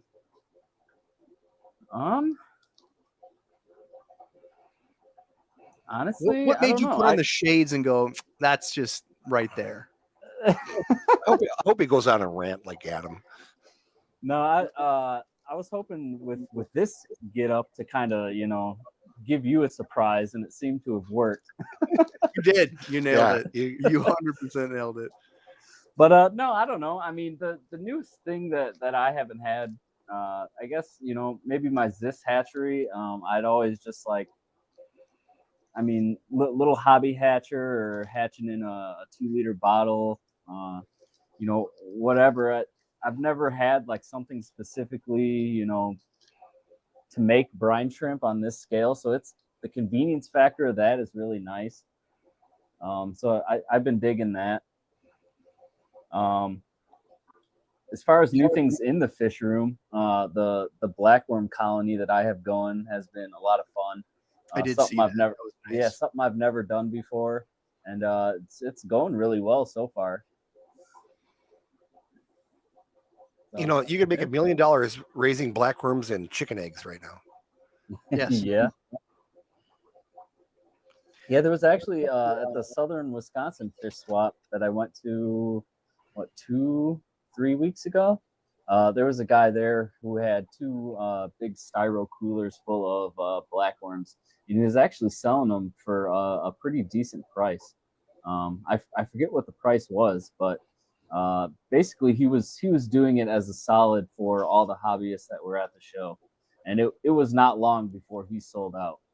Was he raising them? That I don't know. I didn't really ask questions. I knew I had some, so I just kind of let other people have at it. This comment I have to read in chat. Bare bottom Branton and airline tubing sound dangerous. Especially when you're dressed up like that. Yeah. You know, just for those of you who go to these shows and stuff, I have on a couple occasions, I hatch out 2 gallons of brine shrimp a night. And if I have extra, I'll take and put brine shrimp in small bags and sell a small bag of live brine shrimp for a couple of bucks. And, you know, I've taken, I think the last time I did, I took like 24 bags because I had done a couple of gallons of stuff. And I sold a bag for $2, you know, and sold all 24 of them because people just want to go home and give their fish a treat, you know. And so I think I made $48. Well, what did that do? That bought me another can of brine shrimp for, you know, a half a teaspoon. And so just an idea for you folks that are out there doing these shows and stuff. It's always okay to bring used equipment, things that you're not using anymore. I gave up on breeding plecos. Rob and I live a block away from each other. He breeds plecos up the yin yang. I can't get plecos to breed in my house for nothing. And so I've sold all my pleco caves that I've bought over the years and stuff. And so it's okay to clean up the old fish room and not sit on everything for so long. My wife and I have been purging the house recently and just trying to get rid of stuff that we don't use. And I have got so much stuff that I'm going to take on to the next show. And I've been taking stuff for the last 3 or 4 shows. And even like clown puke, we call the really bad gravel that's all multicolored, you know, like kid gravel for the aquariums. I have so many people will drop off and give me an aquarium and it's full of clown puke or whatever. And I finally put it in bags and I took to the last show and I bet you I took 75 pounds of gravel, which I should have thrown in the dumpster.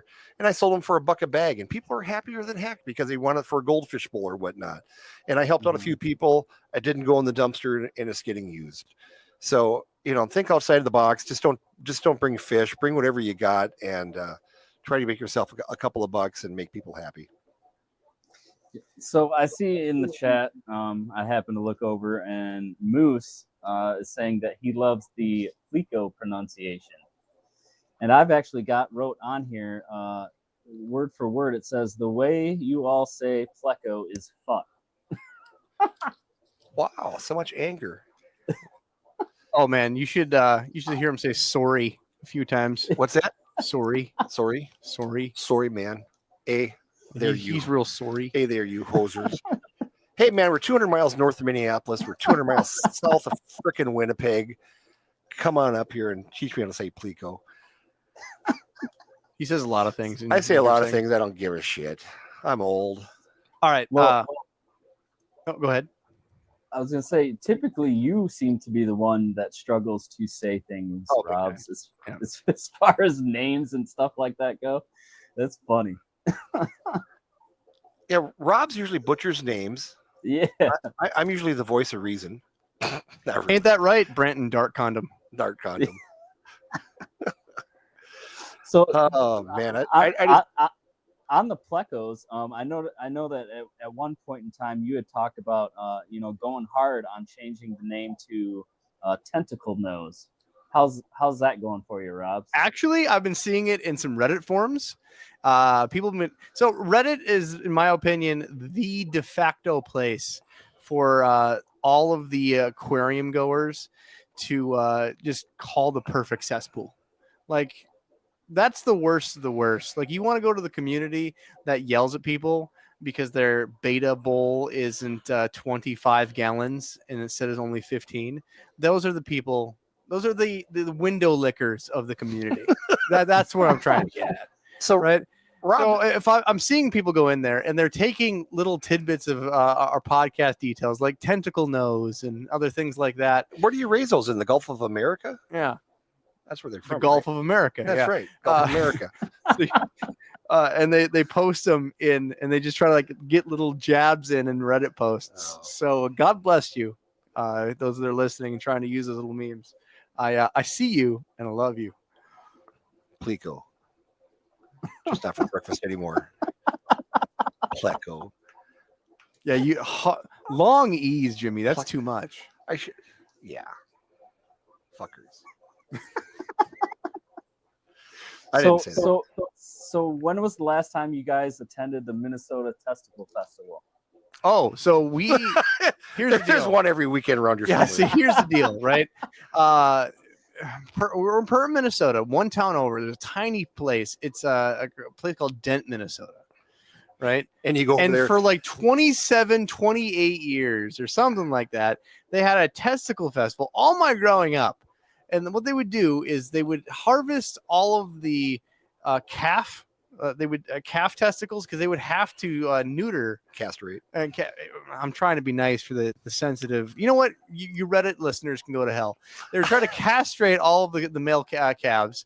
They would save all of the testicles from the male calves from all of these farms in the area. They also do it with hogs. Yep. Real quick, I'm gonna run. I'll be right back. Oh no. Well, I guess I'll tell them the story. To recap while you're continue. And they would save all of these. They would freeze them all year long from harvesting all of the calves.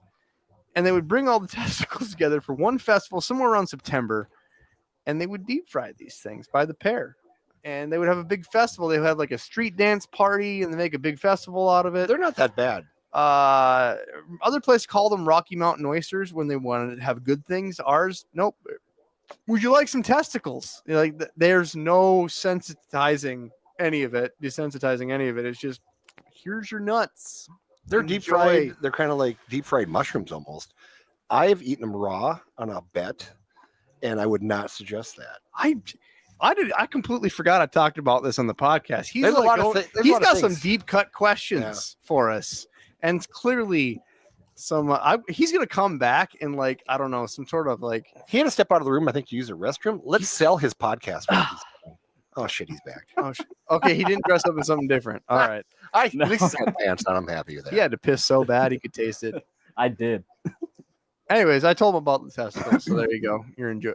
Yeah. Gross. I was listening. Oh, you were. You had earbuds. All right. It was not my idea to sell your podcast. Actually, it was. So they finally canceled it because I think the main bar in the town closed down that was hosting it all. But they're still all around. But now, because it was so popular there, it spread, and now it's done a lot more places in our area. You know what I'm saying? Yeah, that's how freaking bored we are up here in the Northland. Well, yeah, I mean, it probably doesn't stop at just the balls, I'm guessing, because Robbz, aren't you the one out of the group that likes to plant glass dildos in people's tanks? I was trying not to talk about it because this is YouTube. All right. I was trying to keep it so you could maybe get monetized, but you brought it up. So now we're going to go there. All right. Now you bring it down to our level. All right. That's on you. Just want to remember that. So I have a lot of friends in a lot of different places in life, and I like to make sure that they know they're loved. And I love to take and purchase glass aquarium safe. No, just aquarium. Well, aquarium safe too, but aquarium specific dildos. These are not erotic, pleasurable dildos. These are dildos only meant for your aquarium, people. All right. These are, you can go get them on Amazon. All right. They're just a simple, swirly, clear dildo. All right. And you can get them for like $20-$30, whatever they are. All right. The glass dildos don't seem cheap. Brother, $20-$30. If you can't afford that, you don't need to be putting dildos in aquariums. All right. Amazon Prime, right? You need to get them with the base, right? So it's a glass spirally dildo and with a base, so they stand up nice. That's important when you purchase your glass dildo. And where for aquarium glass dildo. And then you put them in your buddy's fish tank. Like you go over to meet your buddies, or hang out at your buddy's place, and he's got that nice 120, 220, whatever tank, that centerpiece tank, and you just seemingly hide it into his scape. That's what you do. And then you leave. They're not going to see it. They're entertaining you, or you're hanging out. When they're going, like, just Branton took a piss, that's the time. Sneak that bitch in there. Sneak that bit right there. You see those tanks behind him? He's got 1, 2, 3, 4. He's got 7 of them bitches. You could put two right in the middle of them, right in the middle of the guppy grass, right there. That'd be easy. And what happened when you did it at my house? All right. So Jimmy goes on vacation. I fuck with Jimmy all the time. I'm dead ass. Jimmy, for some reason, he was brave enough to give him the code to his house. I have done so many pranks to this man. It's gone back and forth, and he's pranked me too. And we'll keep doing this for the rest of our lives. But I go over to his house. He's got this beautiful 90-gallon cube, rimless, with a big fixture, like a Kessel light over the top. Beautiful thing, right? And he's got discus and plants and the whole thing. So I sneak over to his house, and I put a dildo right in the fucking light for the Kessel. It's shining onto it. It's shining across. It's beautiful. It's beautiful. All right. And it's glass see-through, clear glass, but it's got one red swirl around it. So trust me, with the light hitting it, it's very noticeable. So I put it in there, and they get back from a vacation. They've been gone like a week and a half.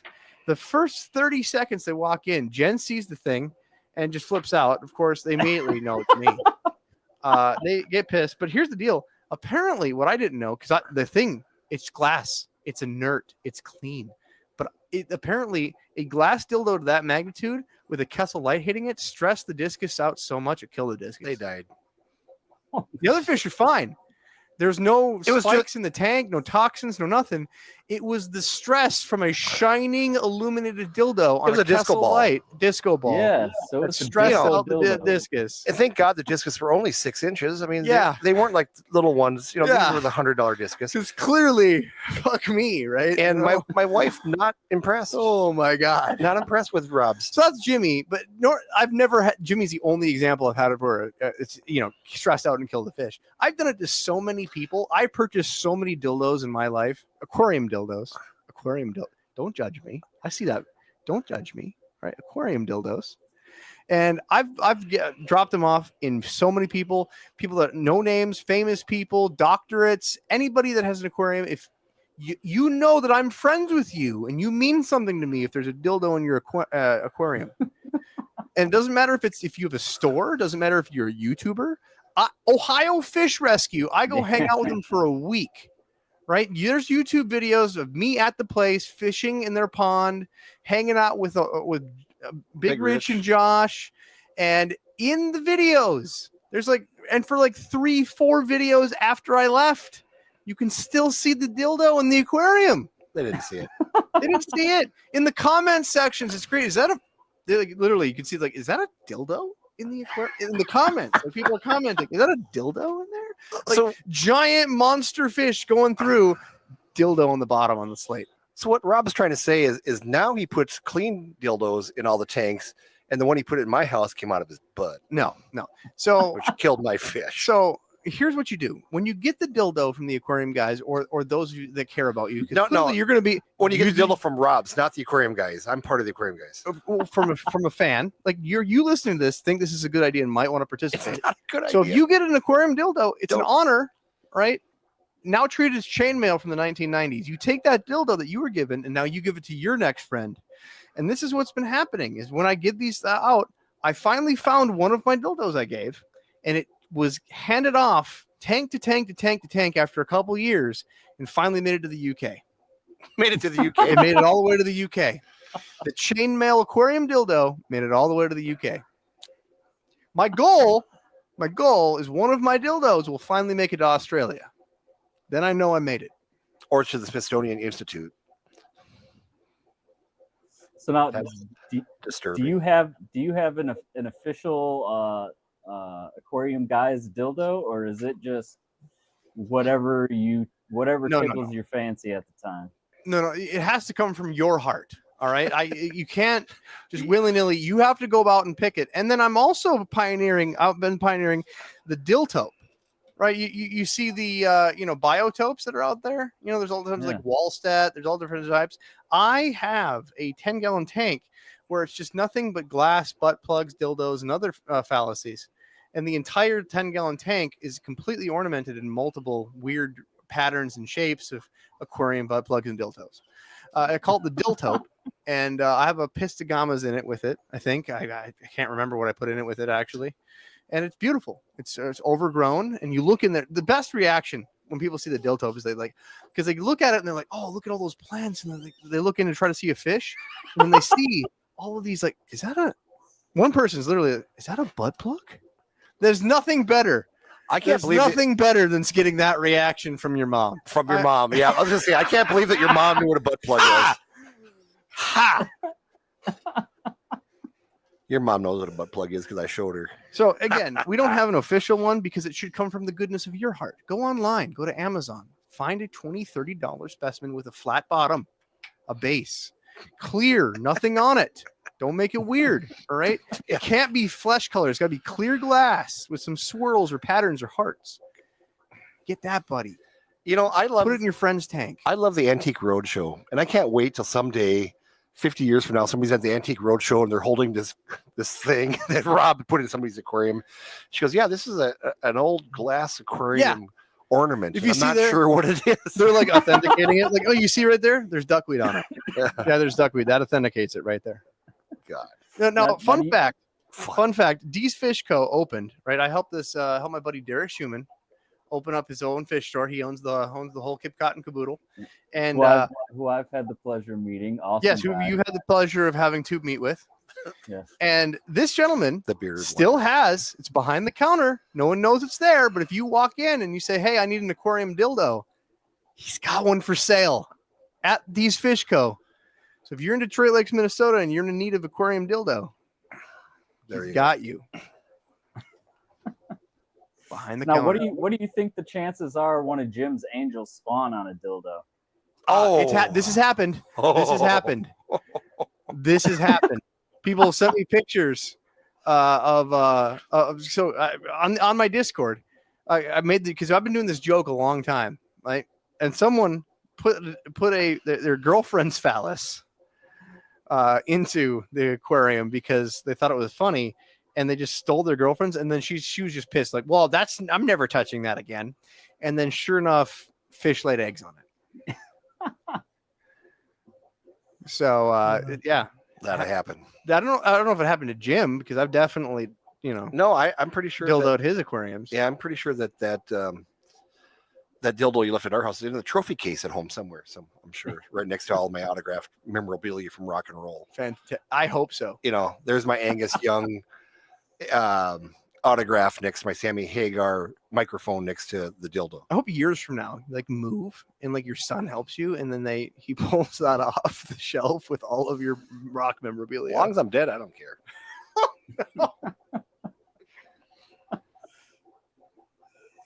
But yeah, I mean that pretty much brings me to everything I had, you guys. I wanted to end it with the dildos, and You did this to yourself, buddy. yeah. Well, it's nice to know you before you got canceled. So I was trying to keep this PG. I was nice on Bentley's stream. That's all right.